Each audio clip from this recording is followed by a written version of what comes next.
કાશીની પવિત્ર ધરતી જ્યાં ગંગા જીવન અને મૃત્યુના સત્યને સમેટી વહે છે, ત્યાં જ એક આલિશાન બંગલાના નીચેના ભાગમાં આવેલા ભેજવાળા રૂમમાં વૃદ્ધ રમાકાંતનું જીવન અંતિમ શ્વાસ ગણી રહ્યું હતું. ઉપરના માળ પર દીકરા રાકેશની સફળતા અને સંપત્તિની જાખમ ઝાડ ફેલાયેલી હતી, પરંતુ આ અંધારા રૂમમાં માત્ર શાંત ઉદાસીનું રાજ હતું. ક્યારેક સન્માનિત શિક્ષક રહેલા રમાકાંતે ઉંમરભરની કમાણી આ ઘરનો પાયો મજબૂત કરવામાં લગાવી દીધી હતી. આજે એ જ પાયો તેમને એક બોજ સમજીને ધીમે ધીમે બહાર ધકેલવાનો નિર્દય પ્રયાસ કરી રહ્યો, અને તેઓ લાચાર હતા. તેમની પત્ની સુમિત્રા 65 વર્ષના નબળા અને બીમાર મહિલા હતા. તેઓ ગંભીર ગઠિયા સાંધાના રોગથી પીડાતા હતા, જેના કારણે તેમનું દરેક ડગલું ભરવું કોઈ ભયંકર યાતનાથી ઓછું નહોતું. જીવનભર તેમણે આદર્શ અને સહનશીલ માતાની જેમ પરિવારની દરેક જરૂરિયાત પૂરી કરી હતી. પોતાને ભૂસીને તેમણે પોતાના દીકરાના ભવિષ્યને સવાર્યું હતું. સુમિત્રાનું મન આજે પણ પ્રાર્થનાઓથી ભરેલું રહેતું હતું. તેઓ દરેક પળે ભગવાન પાસે પોતાના દીકરા અને વહુની સુખ સમૃદ્ધિની કામના કરતા હતા. તેઓ તેમને દિવસ રાત અપમાનિત કરતા હતા. આ તેમનો નિસ્વાર્થ પ્રેમ હતો. રાકેશની પત્ની નિશા મુંબઈના એક અમીર અને આધુનિક પરિવાર સાથે સંબંધ ધરાવતી હતી. તેની દુનિયા સંપૂર્ણપણે પૈસા, મોંઘી બ્રાન્ડ્સ અને દેખાડા પર ટકેલી હતી. ઘરમાં પગ મૂકતાની સાથે જ તેને વૃદ્ધ સાસુ સસરાને એક જૂની વસ્તુની જેમ બાજુ પર ધકેલી દીધા હતા. નિશા માટે રમાકાંત અને સુમિત્રા માત્ર એક શરમનું કારણ હતા, જે તેની ઉચ્ચ વર્ગની સામાજિક પ્રતિષ્ઠાને ઝાંખી પાડી રહ્યા હતા. તે હંમેશા ધ્યાન રાખતી હતી કે જ્યારે પણ તેના અમીર મિત્રો ઘરે આવે ત્યારે આ બંને વૃદ્ધો પોતાની કોઠરીમાંથી બહાર ન નીકળે. તેનો અહંકાર રોજ તેમના પર ભારે પડતો હતો.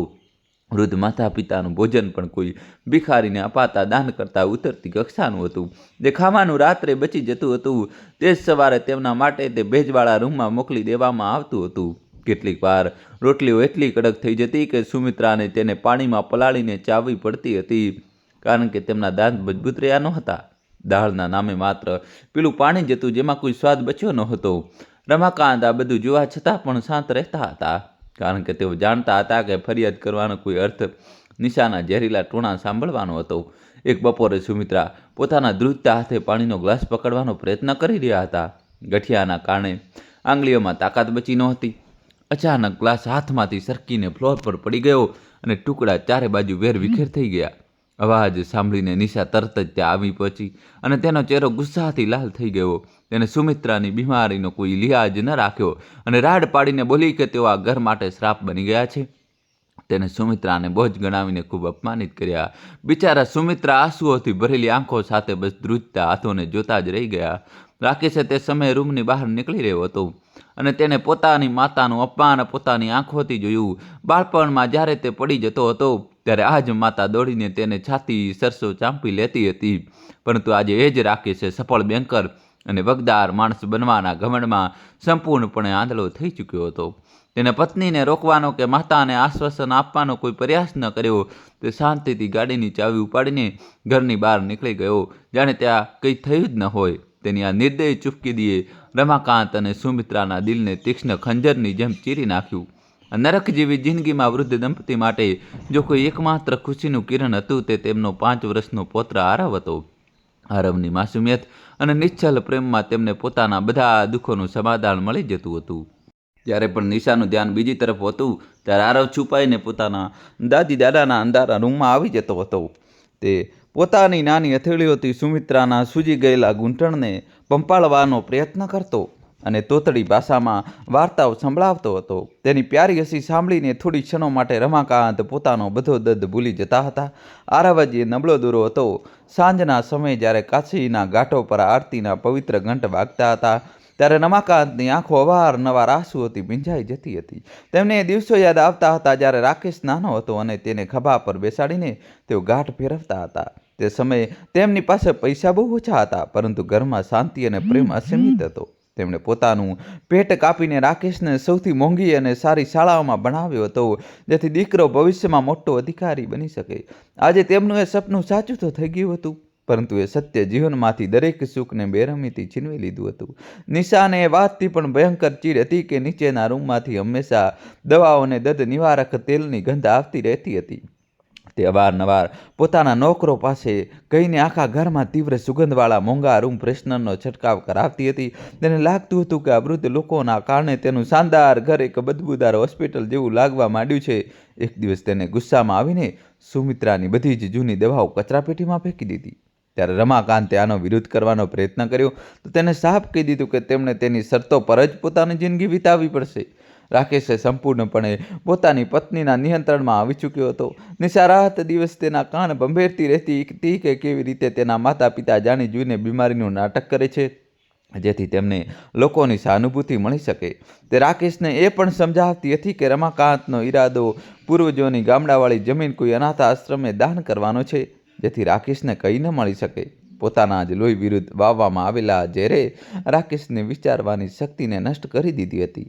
ધનની લાલચે તેને એક કઠોર પથ્થર બનાવી દીધો હતો જેમાં પોતાના વૃદ્ધ જન્મદાતાઓ પ્રત્યે બિલકુલ દયા બચી નહોતી. સમાજ અને સગા સંબંધીઓની નજરમાં રાકેશ હજી પણ એક આદર્શ દીકરો હતો. જ્યારે પણ કોઈ જૂના પરિચિત ઘરે આવતા તો રમાકાંત પોતાના ચહેરા પર ખોટું સ્મિત સજાવી લેતા હતા. તેઓ ક્યારેય કોઈની સામે પોતાની પીડા વ્યક્ત કરતા નહોતા કારણ કે તેમને ડર હતો કે આનાથી દીકરાની સામાજિક પ્રતિષ્ઠા ખરાબ થઈ જશે. તેઓ પોતાના મેલા અને ફાટેલા કપડાને છુપાવીને એ દર્શાવવાનો પ્રયત્ન કરતા કે તેઓ પોતાની મરજીથી સાદગીભર્યું જીવન જીવી રહ્યા છે. પોતાનું હૃદય એટલું વિશાળ હોય છે કે તે દરેક અપમાનને ચૂપચાપ પી જાય છે માત્ર એ આશામાં કે કદાચ એક દિવસ તેનો દીકરો પોતાની ભૂલ સમજી જશે. શિયાળાની રાતો એ બંને માટે કોઈ ભયાનક સજાતી કમ નહોતી. તેમની પાસે પૂરતા ગરમ કપડાં અને ધાબળા નહોતા. રૂમના ફ્લોર પરથી ઉઠતી ઠંડી હાડકાં સુધી થીજવી દેતી હતી. સુમિત્રા દર્દથી કણસતા હતા પરંતુ છતાંય તેઓ પોતાની જૂની ફાટેલી શાલ રમાકાંતની ઉપર નાખી દેતા હતા જેથી પતિને ઓછી ઠંડી લાગે. તેઓ બંને એકબીજાના હાથ પકડીને પ્રાર્થના કરતા હતા, રાત વિતાવતા હતા. સુમિત્રા ધીમા અવાજે કહેતા હતા કે આપણે ભગવાન પર ભરોસો રાખવો જોઈએ.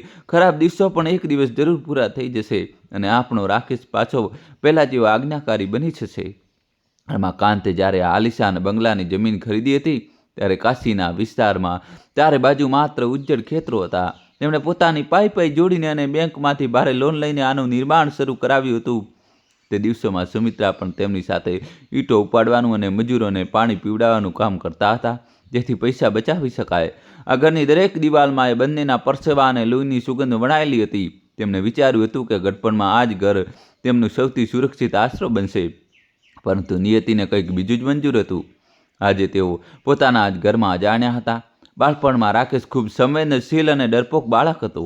જો તેને સહેજ પણ ઉજેડો આવી જતો તો તે કલાકો સુધી પોતાની માતાના ખોળામાં છુપાઈને રડતો રહેતો હતો. તે અવારનવાર તોતડી અવાજે કહેતો હતો કે મોટો થઈને તે પોતાના માતા પિતા માટે સોનાનો મહેલ બનાવશે અને તેમને દુનિયાની બધી ખુશીઓ આપશે.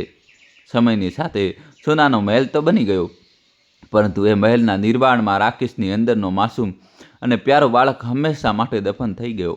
પૈસા માણસની લાગણીઓને કેવી રીતે ગળી જાય છે રાકેશે આનું સૌથી સચોટ અને જીવંત ઉદાહરણ બની ચૂક્યો હતો.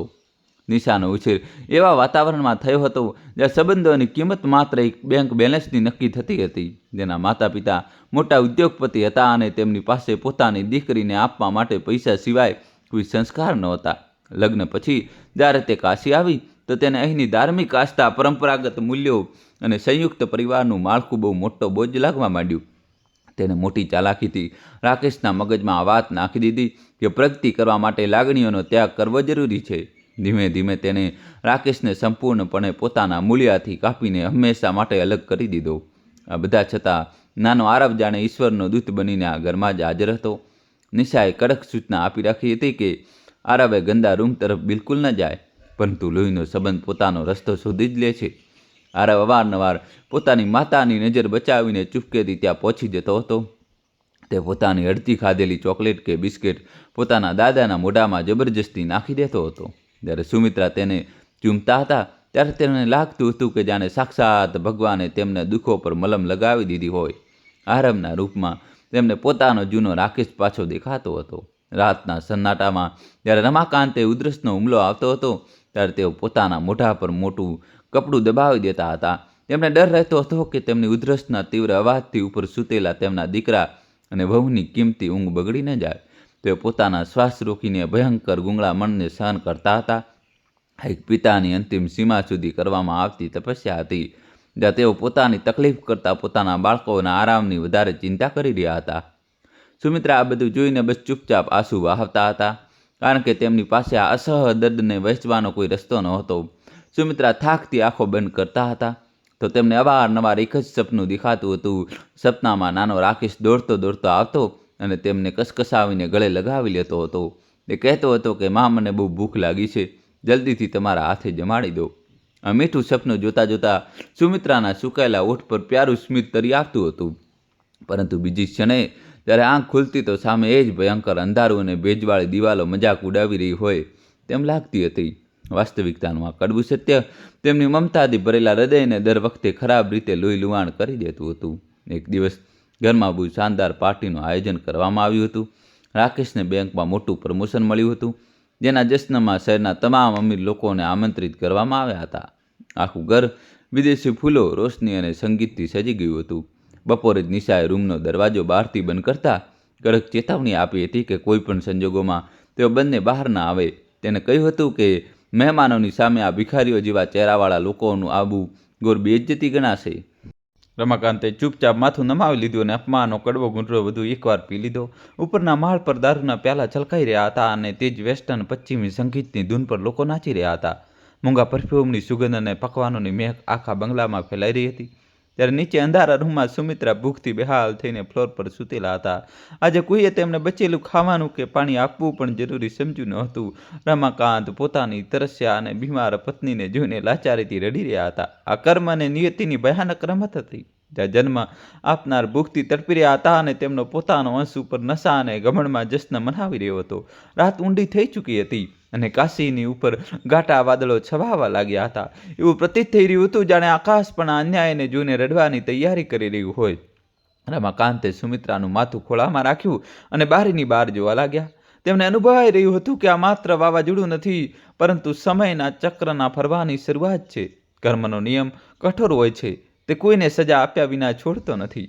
અંધારા રૂમની ખોફનાક શાંતિ આવનારા મોટા પ્રલયનો સ્પષ્ટ સંકેત આપી રહી હતી. કાશીને મોક્ષની નગરી કહેવામાં આવે છે, જ્યાં માણસ પાપોનું પ્રાયશ્ચિત કરવામાં આવે છે, પરંતુ આલિશાન ઘરમાં ધર્મ અને નૈતિકતા બંનેની હત્યા રોજ થઈ રહી હતી. રાકેશે આ વાત ભૂલી ચૂક્યો હતો કે માતા પિતાનું અપમાન કરવું સાક્ષાત ઈશ્વરનું અપમાન કરવા બરાબર છે. તેને લાગતું હતું કે પૈસાની તાકાતથી તે પ્રકૃતિના નિયમોને પણ બદલી શકે છે. તે આ શાશ્વત સત્યથી અજાણ હતો કે જ્યારે નિયતિનું ચક્ર ફરે છે ત્યારે મોટા અહંકારને પણ ધૂળમાં ભેળવી દે છે. તે રાત્રે પાપનો ગળો પૂરી રીતે ભરાઈ રહ્યો હતો. તે રાત્રે કાશીના આકાશ પર કાળા અને ડરામણા વાદળો પૂરી રીતે છવાઈ ગયા હતા. તે જ પવનો બંગલાની બારીઓ સાથે અથડાઈને અજીબોસી ડરામણી અવાજો પેદા કરી રહ્યા હતા. બહાર મુસળધાર વરસાદ પડી રહ્યો હતો અને હવામાનમાં અચાનક ભયંકર ઠંડક વળી ગઈ હતી. આ દરમિયાન ઉપરના આલિશાન રૂમમાં નાનો આરવ તેજ તાપથી તપી રહ્યો હતો. તે ઊંઘમાં પોતાની તોતડી ભાષામાં વારંવાર પોતાની દાદીને પોખારી રહ્યો હતો. નિશા અને રાકેશ ગાઢ ઊંઘમાં સૂતા હતા. તેમને પોતાના બીમાર દીકરાની આ તકલીફનો બિલકુલ પણ અહેસાસ નહોતો. નીચે ભેજવાળી અને ઠંડી કોઠરીમાં સુમિત્રાની મમતા ભરેલી અંતર આત્મા અચાનક બેચેન થઈ ઉઠી. એક માં અને દાદીનું દિલ કોઈ પણ સંદેશ વિના પણ પોતાના બાળકની પીડાને તરત જ અનુભવી લે છે. સુમિત્રાએ રમાકાંતને ધીમા અવાજે કહ્યું કે તેમને લાગી રહ્યું છે જાણે તેમને આરવ કોઈ મોટી તકલીફમાં છે અને રડી રહ્યો છે. રમાકાંતે તેમને સમજાવવાનો પ્રયત્ન કર્યો કે આ માત્ર તેમનો એક ભ્રમ છે, પરંતુ સુમિત્રાનું મન બિલકુલ ન માન્યું. તેમણે પોતાના ધ્રુજતા અને નબળા પગથી ઊભો થવાનો બહુ કઠિન નિર્ણય લીધો. મમતાએ બહુ મુશ્કેલીથી દિવાલનો સહારો લીધો અને દર્દથી કરાતા કણસતા ધીમે ધીમે સીડીઓ ચડવા લાગ્યા. ગઠિયા સંધિવાના કારણે તેમના ઘૂંટણમાં અસહ્ય દર્દ થઈ રહ્યું હતું, પરંતુ પૌત્ર પ્રત્યેના ઊંડા પ્રેમે તેમને અનોખી હિંમત આપી દીધી હતી. તે દરેક પગલા પર ભગવાનને પ્રાર્થના કરી રહી હતી કે આરવ બિલકુલ સુરક્ષિત અને સ્વસ્થ હોય. જ્યારે તે આમતા આમતા ઉપર પહોંચી તો તેમણે જોયું કે આરવનો દરવાજો સહેજ ખુલ્લો હતો. રૂમની અંદર જવા પર તેમણે અનુભવ્યું કે બાળક સાચે જ તે જ તાવથી ખરાબ રીતે ધ્રુજી રહ્યો છે. આરવને આ રીતે ઠંડીથી ધ્રુજતો જોઈને સુમિત્રાની આંખોમાંથી અચાનક ગરમ આંસુ વહેવા લાગ્યા. તેમણે તરત જ પોતાના મેલા અને ફાટેલા આંચલ છેડાથી પૌત્રનો પરસેવો લૂછ્યો. રૂમમાં એસી બહુ તેજ ચાલી રહ્યું હતું, એટલા માટે સુમિત્રાએ વિચાર્યું કે આરવ માટે એક વધારાનો જાડો ધાબળો લઈ આવે. તે દબે પગે બહાર નીકળી અને હોલમાં બનેલી મોટી કબાટ તરફ ધીમે ધીમે વધવા લાગી. તેમનું આખું શરીર નબળાઈ અને ડરના કારણે ખરાબ રીતે ધ્રુજી રહ્યું હતું, કારણ કે તે સારી રીતે જાણતી હતી કે નિશાને આ બિલકુલ પણ ગમશે નહીં. હોલમાં બિલકુલ અંધારું હતું અને બહાર કડકડતી વીજળીનો પ્રકાશ જ એકમાત્ર સહારો હતો. સુમિત્રાએ જેવું જ કબાટનો દરવાજો ખોલવા માટે પોતાનો હાથ લંબાવ્યો, તેમનો પગ ત્યાં રાખેલા એક બહુ જ કિંમતી અને જૂના ફૂલદાની સાથે અથડાઈ ગયો. આ ફૂલદાની નિશાએ ફ્રાન્સથી ભારે કિંમત આપીને મંગાવી હતી અને તે તેની ખોટી શાનનું સૌથી મોટું પ્રતીક હતી. બીજી જ ક્ષણે છન દઈને અવાજ થયો અને તે કિંમતી ફૂલદાની બોહતલીએ પડીને અસંખ્ય ટુકડાઓમાં વેરવિખેર થઈ ગઈ. તે જ અવાજ તે ભયાનક અને શાંત રાતમાં કોઈ જોરદાર ધડાકા જેવો લાગી રહ્યો હતો. ફૂલદાની તૂટવાનો ભયાનક અવાજ સાંભળીને નિશા ઝટકા સાથે પોતાની ઊંઘમાંથી જાગી ઉઠી. તેને ઝડપથી બહાર આવીને હોલની બધી લાઇટો ચાલુ કરી દીધી અને સામેની દૃશ્ય જોઈને તેનો ગુસ્સો સાતમા આસમાને પહોંચી ગયો. ફ્લોર પર કાચના ટુકડા વેરવિખેર હતા અને સુમિત્રા ડરેલી એક અપરાધીની જેમ ધ્રુજી રહી હતી. નિશાની આંખોમાં લોહી ઉતરી આવ્યું હતું અને તે એક પાગલ જાનવરની જેમ સુમિત્રા પર જોર જોરથી બૂમો પાડવા લાગી. તેને સુમિત્રાની કોઈ પણ વાત સાંભળવાનો સાફ ઇનકાર કરી દીધો અને તેમને બહુ ખરાબ ગાળો આપવા લાગી. નિશાએ બહુ જ નીચ અને ઘટિયા આરોપ લગાવતા કહ્યું કે સુમિત્રા જાણી જોઈને રાતના અંધારામાં ચોરી કરવાના ઈરાદાથી ઉપર આવી છે. તેને ચિલ્લાતા કહ્યું કે આ ભિખારી લોકો તેને ઘરનો બધો કિંમતી સામાન બરબાદ કરવા માંગે છે. સુમિત્રા રડતા રડતા વારંવાર હાથ જોડીને કહી રહી હતી કે તેઓ તો માત્ર આરામ માટે ગરમ દાબલો લેવા આવ્યા હતા, કારણ કે તેને તે જ તાવ છે. પરંતુ અહંકારમાં અંધી થઈ ચૂકેલી નિશાને એક બીમાર અને લાચાર વૃદ્ધ મહિલાના સાચા આંસુ બિલકુલ પણ દેખાઈ રહ્યા નહોતા.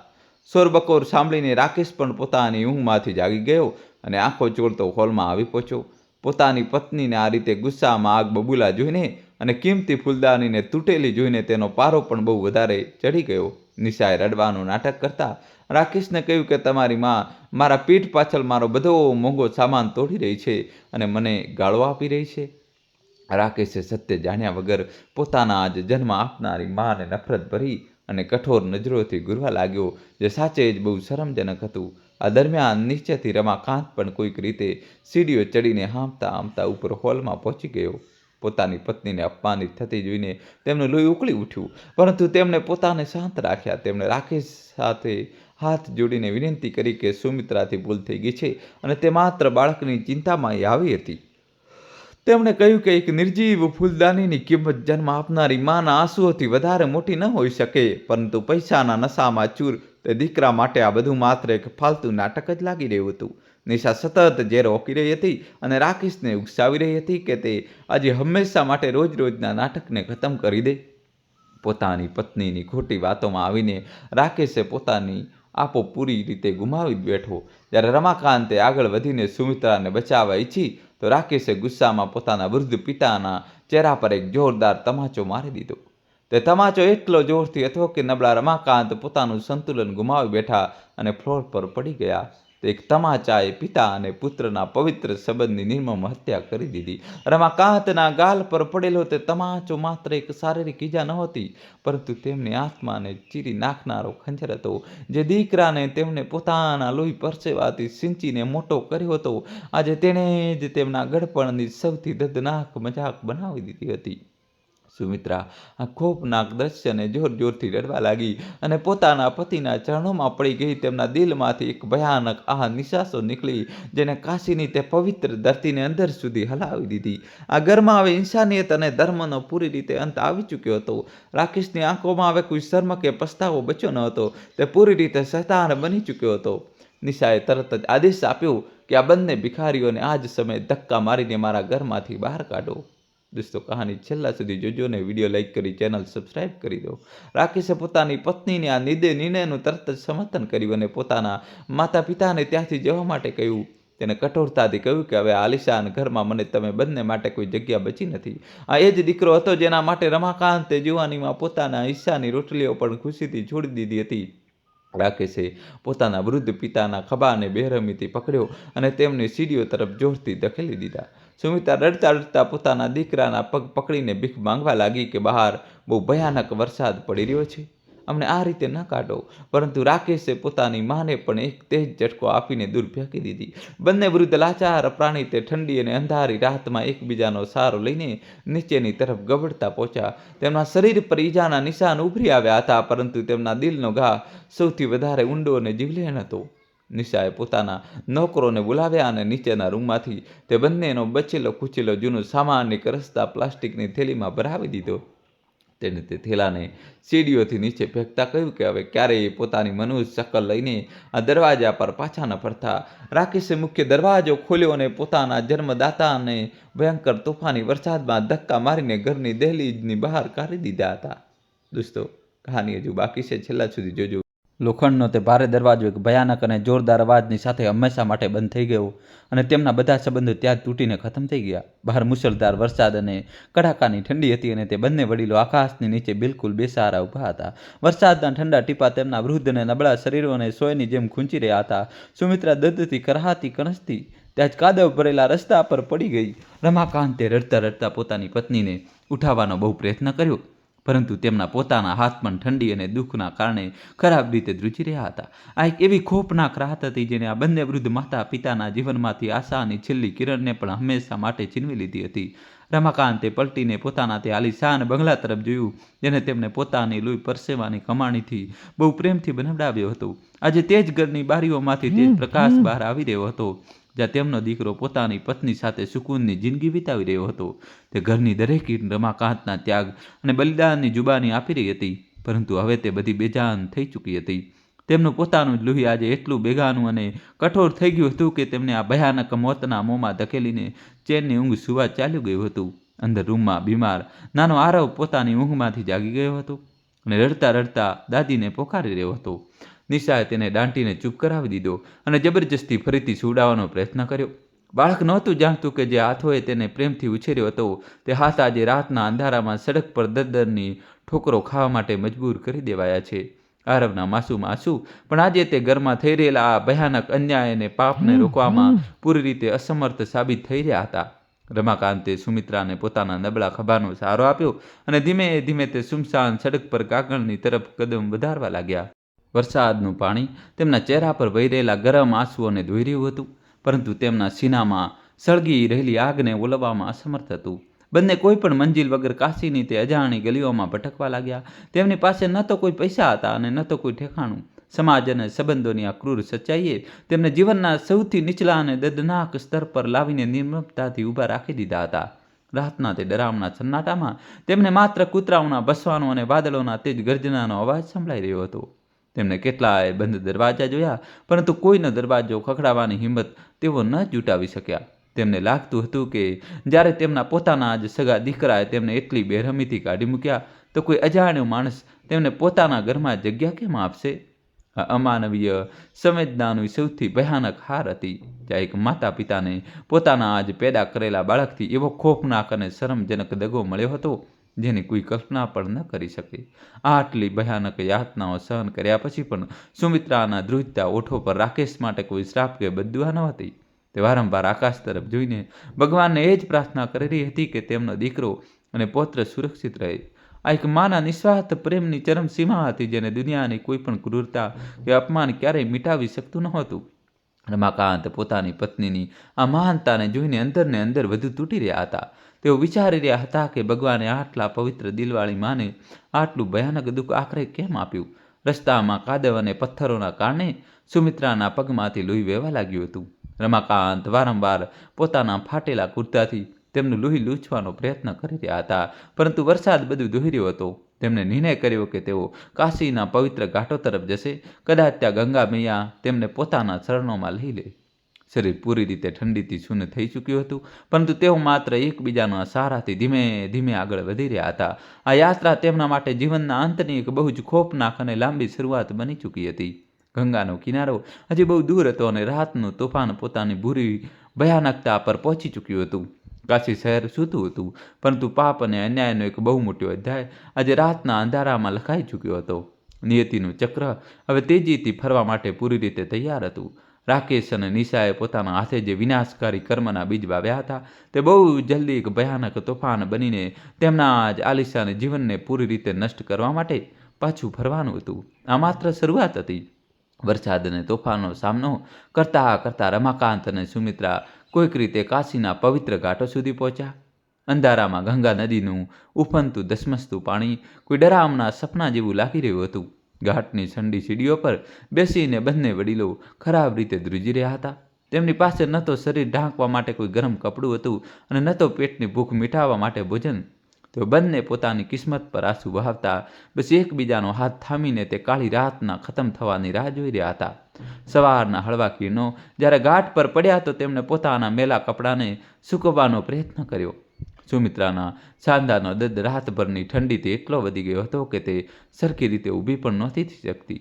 રમાકાંતની આંખોમાં ઊંડી નિરાશા છવાઈ ચૂકી હતી.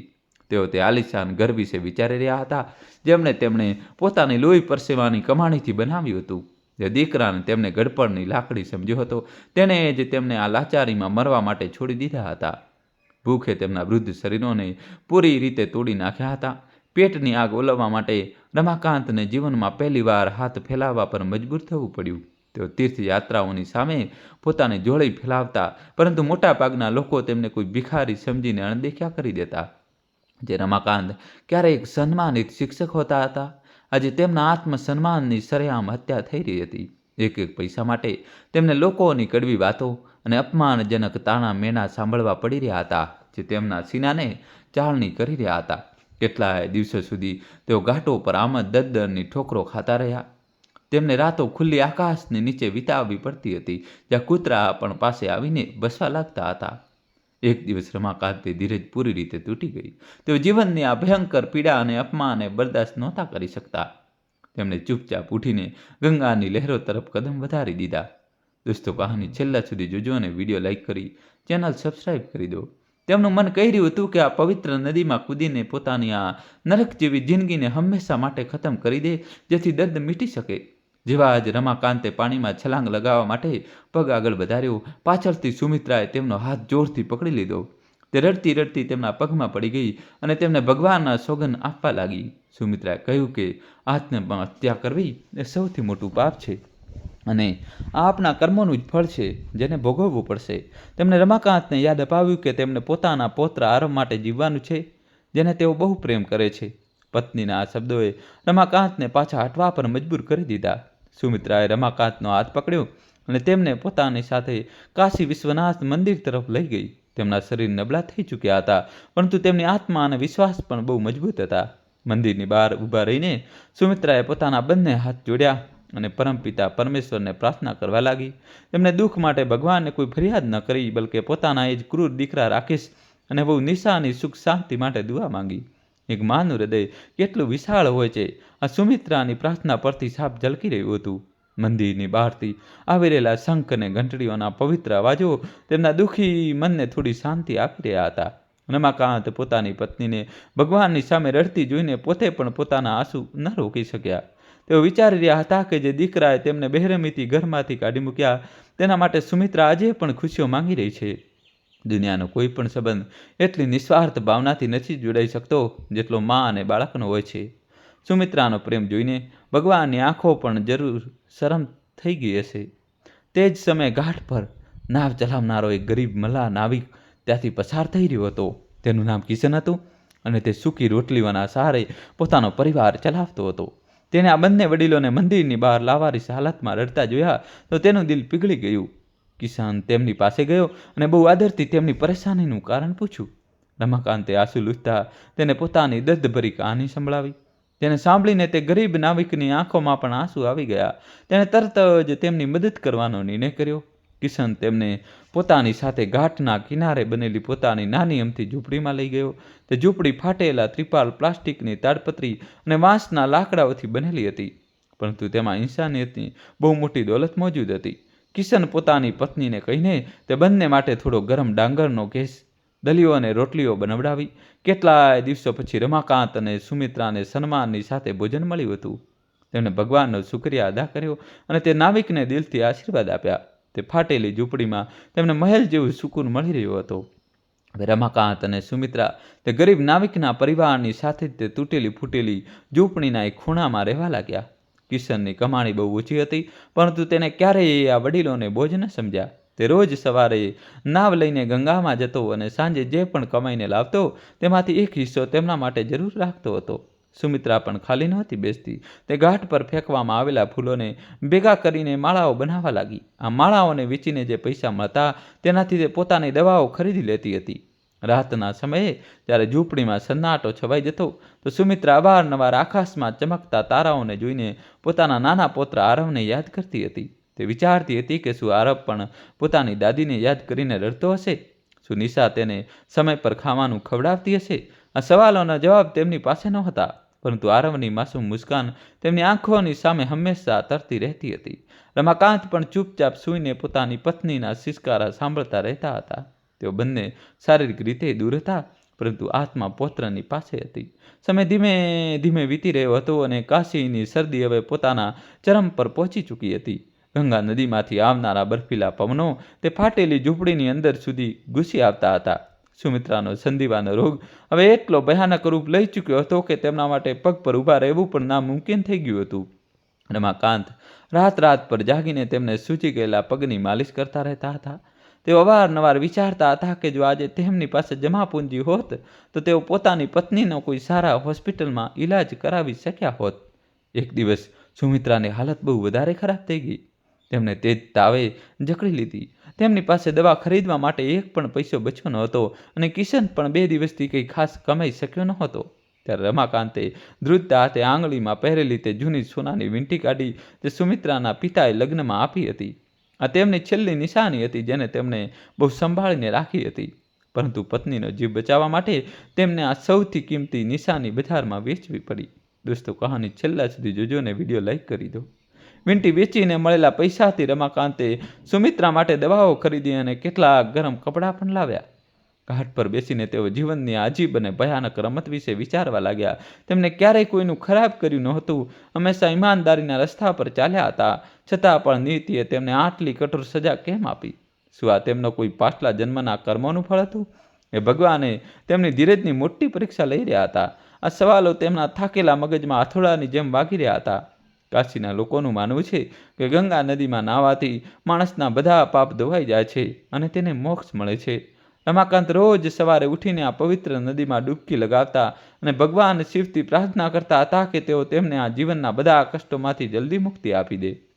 ઘાટ પર સળગી રહેલી ચિતાઓને જોઈને તેમને અવારનવાર અહેસાસ થતો હતો કે માણસની દોલત અને ઘમંડનો અંત બસ રાખ જ છે. આ સત્ય તેમને અંદરથી એક અદ્ભુત માનસિક શાંતિ અને વૈરાગ્ય પ્રદાન કરતું હતું.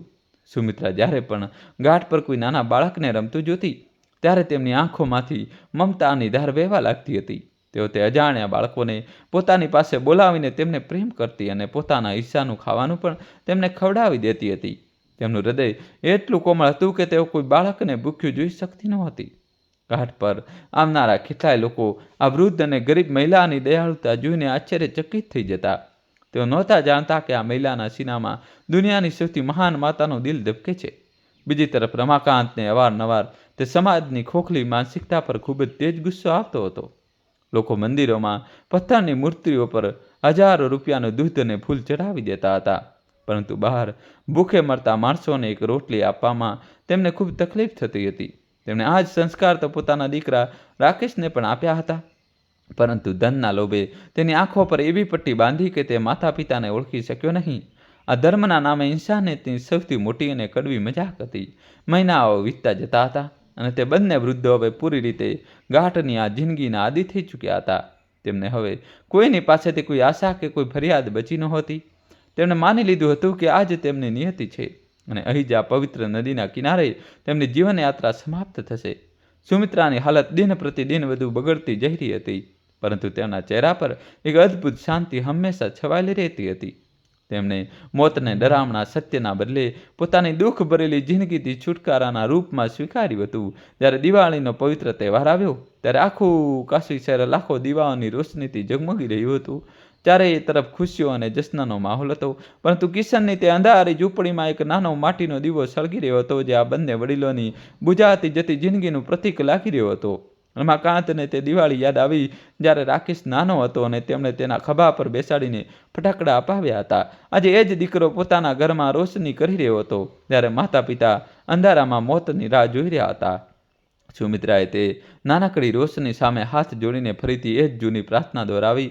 તેમણે ભગવાનને કહ્યું કે મારા દીકરાએ મારી સાથે જે પણ કર્યું તેના માટે તેને ક્યારેય કોઈ સજા ન આપતા.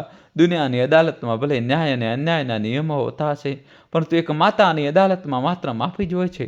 રમાકાંત પોતાની પત્નીની આ અંતહીન દયાને જોઈને તેની સામે નતમસ્તક થઈ ગયા. તેઓ સમજી ચૂક્યા હતા કે સુમિત્રા ધરતી પર મમતા અને ત્યાગનું સૌથી મોટું જીવતું જાગતું ઉદાહરણ બની ચૂકી છે. રાતના સન્નાટામાં ગંગા નદીની લહેરો કલકલ અવાજ એક મધુર સંગીતની જેમ ગુંજી રહ્યો હતો. રમાકાંતને હવે આ જગ્યા પોતાના તે આલિશાન બંગલા કરતાં ક્યાંય વધુ સુરક્ષિત અને પવિત્ર લાગવા માંડી હતી. અહીં કોઈ દેખાડો નહોતો, કોઈ ખોટો અહંકાર નહોતો અને સૌથી મોટી વાત, અહીં કોઈ તેમને અપમાનિત કરનાર નહોતું. તેમણે સુમિત્રાનું માથું પોતાના ખોળામાં રાખ્યું અને ચૂપચાપ તે અંધારા આકાશને નિહાળવા લાગ્યા. તેઓ જાણતા હતા કે હવે તેમની પાસે જીવવા માટે ખૂબ ઓછો સમય બચ્યો છે, પરંતુ તેઓ એક સાથે હતા. બીજી તરફ કાશીની ઉપર મંડરાઈ રહેલા વાદળોએ સંકેત આપી રહ્યા હતા કે નિયતિનું ત્રાજવું હવે સરભર થવાની તૈયારી કરી રહ્યું છે. રાકેશે જે અહંકાર અને નિર્દયતા સાથે પોતાના માતા પિતાને ઘરમાંથી કાઢ્યા હતા, પ્રકૃતિએ તેની એક એક બુંદનો હિસાબ રાખવાનું શરૂ કરી દીધું હતું. કર્મોની અદાલતમાં ફેસલો બહુ ધીમેથી થાય છે, પરંતુ તે પૂરી રીતે નિષ્પક્ષ અને અત્યંત ભયાનક હોય છે. જે માતા પિતાએ પોતાના દીકરાને ભગવાન માનીને બધું જ સોંપી દીધું હતું, હવે તે જ ભગવાનના ન્યાયનું કઠોર પૈડું ઝડપથી ફરવાનું હતું. ગંગાની શાંતિ પાછળ એક બહુ મોટું તોફાન આકાર લઈ રહ્યું હતું, જે રાકેશની ખોટી દુનિયાને મૂળમાંથી ઉખાડી ફેંકવાનું હતું.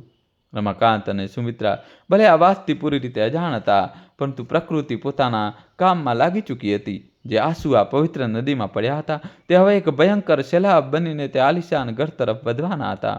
ધર્મની આ નગરીમાં પાપનો અંત નિશ્ચિત હતો. બસ હવે તે ભયાનક અને ખોફનાક અંજામ ગઠિત થવાનો સમય ધીમે ધીમે ખૂબ નજીક આવી રહ્યો હતો. રાકેશ અને નિશાએ માતા પિતાને ઘરમાંથી કાઢ્યા પછી એક અજીબ ક્રૂર આઝાદીનો જશ્ન મનાવવાનું શરૂ કર્યું. તે આલિશાન બંગલામાં હવે તેમને ટોકવા વાળું કે જૂની માન્યતાઓની યાદ અપાવવા વાળું કોઈ નહોતું. નિશાએ સૌથી પહેલાં નીચેના તે રૂમને પૂરી રીતે બદલવાને એક આધુનિક ગેસ્ટ રૂમ બનાવી દીધો. તેને ઘરની તે બધી જૂની વસ્તુઓને કચરામાં ફેંકાવી દીધી, જેની સામે રમાકાંત અને સુમિત્રાની કોઈ યાદ જોડાયેલી હતી. તેને લાગતું હતું કે હવે આ ઘર સાચે જ શાનદાર મહેલ બની ગયું છે અને તેની સામાજિક પ્રતિષ્ઠામાં નડતરરૂપ નથી. શરૂઆતના કેટલાક અઠવાડિયા સુધી તે ઘરમાં રોજ રાતે મોંઘી અને શાનદાર પાર્ટીઓનું આયોજન થતું હતું. નિશા પોતાના અમીર મિત્રોને બોલાવીને પોતાના મોંઘા ઘરેણાં અને વિદેશી કપડાંનો ઘમંડ બતાવતી હતી. દારૂની બોટલો ખુલતી હતી અને તે જ સંગીતની ધૂન પર લોકો પૂરી રાત નાચતા રહેતા હતા. રાકેશે પોતાની સફળતાના નશામાં એટલો આંધળો થઈ ચૂક્યો હતો કે તેને આ ખોખલી જિંદગી પર ખૂબ ગર્વ મહેસૂસ થવા લાગ્યો હતો. દોસ્તો, કહાની છેલ્લા સુધી જોજો અને ચેનલ સબસ્ક્રાઈબ કરી દો. તેને લાગતું હતું કે માતા પિતા વગર તેની જિંદગી વધુ આરામદાયક છે. તે પૂરી રીતે પોતાની પત્નીના મોંઘા અને દેખાડવાળા લાઈફસ્ટાઈલમાં પૂરી રીતે ઢળી ચૂક્યો હતો, પરંતુ ધીમે ધીમે તે આલિશાન ઘરની ચમક ઝાંખી પડવા લાગી. સુમિત્રાની પ્રાર્થનાઓ અને પૂજાની ઘંટડીઓ વગર ઘરનું વાતાવરણ ભારે અને નકારાત્મક મહેસૂસ થવા લાગ્યું હતું. જે ઘરમાં પહેલાં તુલસીના છોડ પાસે શાંતિનો દીવો સળગતો હતો, હવે ત્યાં માત્ર મોંઘા પરફ્યુમ અને સિગારેટની બદબૂ ફેલાયેલી રહેતી હતી.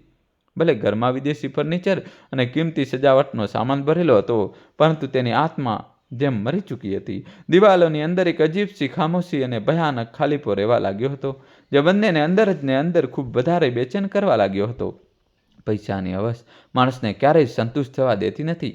રાકેશનો લોભ હવે ખૂબ વધી ગયો હતો.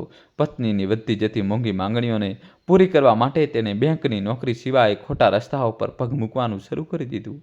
તેણે શહેરના કેટલાક ભ્રષ્ટ વેપારીઓ સાથે મળીને બેનામી સંપત્તિઓ અને શેરબજારમાં ગેરકાનૂની રીતે ભારે રોકાણ કરવાનું શરૂ કર્યું. તેને લાગતું હતું કે તે રાતોરાત સૌથી અમીર માણસ બની જશે. માતા પિતાના આશીર્વાદ વગર તે પૂરી રીતે વિનાશકારી દિશામાં ખૂબ જ ઝડપથી આગળ વધી રહ્યો હતો. નિશાનો ઘમંડ પણ આકાશ આંબી રહ્યો હતો. તેનો મોટા ભાગનો સમય બ્યુટી પાર્લર, મોંઘી શોપિંગ અને કીટી પાર્ટીઓમાં બરબાદ થતો હતો. તે વગર વિચારે લાખો રૂપિયા એવી રીતે ઉડાવી દેતી હતી જાણે પાણી વહાવી રહી હોય. જો રાકેશ ક્યારેય તેને પૈસા બચાવવા માટે કહેતો તો તે તરત જ ગુસ્સે થઈ જતી અને તેને નીચો બતાવવા લાગતી.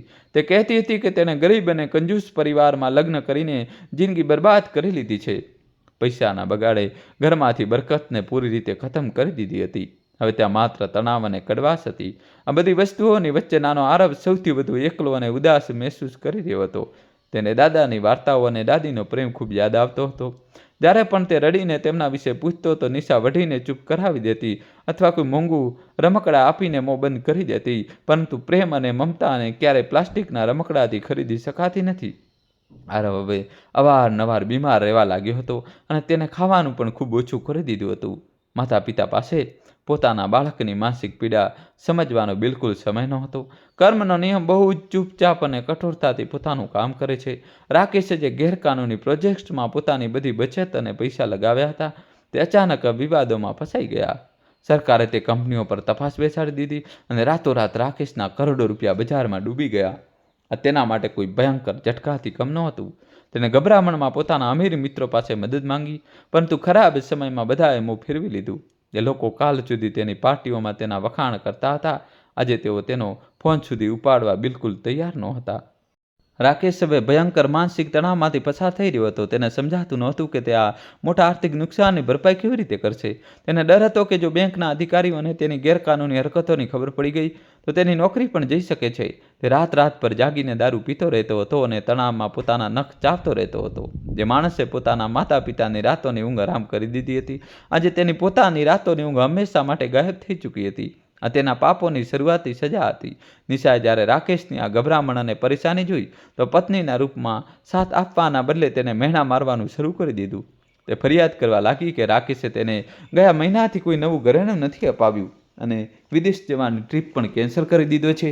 જ્યારે રાકેશે જણાવ્યું કે તેઓ ભારે આર્થિક સંકટમાં છે અને તેમણે પૈસા બચાવવા પડશે તો નિશા ખરાબ રીતે ભડકી ગઈ. તેને બહુ જ ગંદા શબ્દોમાં રાકેશને એક હારેલો અને નકામો માણસ કહ્યો, જેનાથી રાકેશને ઘમંડ ખરાબ રીતે તૂટીને વિખરાઈ ગયો. હવે તે આલિશાન ઘરમાં દરરોજ પૈસાને લઈને ભયંકર લડાઈઓ થવા લાગી હતી. રાકેશ અને નિશા એકબીજા પર ચીસો પાડતા હતા અને કેટલી વાર વસ્તુઓ તોડવા સુધી પહોંચી જતી હતી. ઘરનું વાતાવરણ એટલું ઝેરી થઈ ગયું હતું કે નાનો આરવ ડરના માર્યા પોતાના રૂમના ખૂણામાં છુપાઈને રડતો રહેતો હતો. રાકેશને અવારનવાર તે કાળી રાત યાદ આવવા લાગતી હતી જ્યારે તેને પોતાના વૃદ્ધ પિતા પર હાથ ઉપાડ્યો હતો. આજે તેની પોતાની જ પત્ની તેનું સન્માન નહોતી કરી રહી અને નોકરોની સામે તેને ગાળો દઈને જલીલ કરી રહી હતી. આ બધું ખૂબ જ શરમજનક હતું. નિશાના મનમાં હવે રાકેશ માટે કોઈ પ્રેમ કે ઇજ્જત બચ્યા ન હતા. તે એક સ્વાર્થી અને લાલચુ સ્ત્રી હતી જે માત્ર દોલતને પ્રેમ કરતી હતી. જ્યારે તેને લાગ્યું કે રાકેશનો પૈસો ઝડપથી ખતમ થઈ રહ્યો છે તો તેને પોતાનો અસલી રંગ બતાવવાનું શરૂ કરી દીધું. તે અવારનવાર રાકેશને છોડીને હંમેશા માટે મુંબઈ પોતાના પિયર પાછા ચાલ્યા જવાની ધમકીઓ આપવા લાગી હતી. રાકેશ જે ક્યારેક પત્નીના પ્રેમમાં આંધળો થઈને માતા પિતાને ભૂલી ગયો હતો, આજે એ જ પત્નીની ક્રૂર નજરોમાં એક બિલકુલ ફાલતુ અને નકામો માણસ બની ચૂક્યો હતો. રાકેશને હવે રાતમાં ભયંકર અને ડરામણા સપના આવવા લાગ્યા હતા. સપનામાં તે જોતો હતો કે તેના માતા પિતા કોઈ અંધારી ખીણમાં પડી રહ્યા છે અને મદદ માટે પોકારી રહ્યા છે. ડરામણા સપનાઓથી તે પરસેવે રેબઝેબ થઈને અચાનક જાગી જતો હતો. ઘરમાં હવે કોઈ એવું નહોતું જે તેના કપાળ પર હાથ રાખીને તેને સાંત્વના આપી શકે. સુમિત્રા તેને મમતા ભરેલો ખોળો જેને તેને પોતાને ઠોકર મારીને દૂર કરી દીધો હતો, આજે તેને તેની સાચી કિંમત સમજાવવા લાગી હતી. તેનું માનસિક સંતુલન હવે ધીમે ધીમે ખરાબ રીતે બગડવા લાગ્યું હતું. માનસિક તણાવથી સીધી અસર રાકેશની નોકરી પર પણ દેખાવા લાગી હતી. તે બેંકના મહત્વપૂર્ણ કામોમાં સતત મોટી ભૂલો કરવા લાગ્યો હતો. તેનો વ્યવહાર પોતાના સહકર્મીઓ અને ગ્રાહકો સાથે ખૂબ જ ચીડચીડો અને ગુસ્સાવાળો થઈ ગયો હતો. બેંકના મોટા અધિકારીઓએ તેના કામમાં થઈ રહેલી ગરબડોને નોટિસ કરવાનું શરૂ કરી દીધું હતું. એક દિવસ મેનેજરે તેને કેબિનમાં બોલાવીને સખત ચેતવણી આપી કે જો તેને પોતાનું કામ ન સુધાર્યું તો તેને કાઢી મૂકવામાં આવશે. રાકેશની આખી કારકિર્દી જેના પર તેને એટલો ઘમંડ હતો હવે ખતરાના ભયાનક નિશાન પર આવી ચૂકી હતી. રાકેશે એક દિવસ હિંમત કરીને નિશાને સમજાવવાનો પ્રયત્ન કર્યો કે તેમણે પોતાની ફિજૂલ ખર્ચી બંધ કરવી પડશે. તેને કહ્યું કે આપણે આપણી મોંઘી ગાડીઓ વેચીને થોડું દેવું ચૂકવવું જોઈએ જેથી બદનામીથી બચી શકાય. આ સાંભળતા નિશાએ આખું ઘર માથે લીધું. તેણે તે જ અવાજમાં ચીસ પાડતા કહ્યું કે તે પોતાની શાનથી કોઈ સમજૂતી નહીં કરે અને ન તો પોતાના મિત્રોને સામે કોઈ ગરીબીની જેમ રહેશે.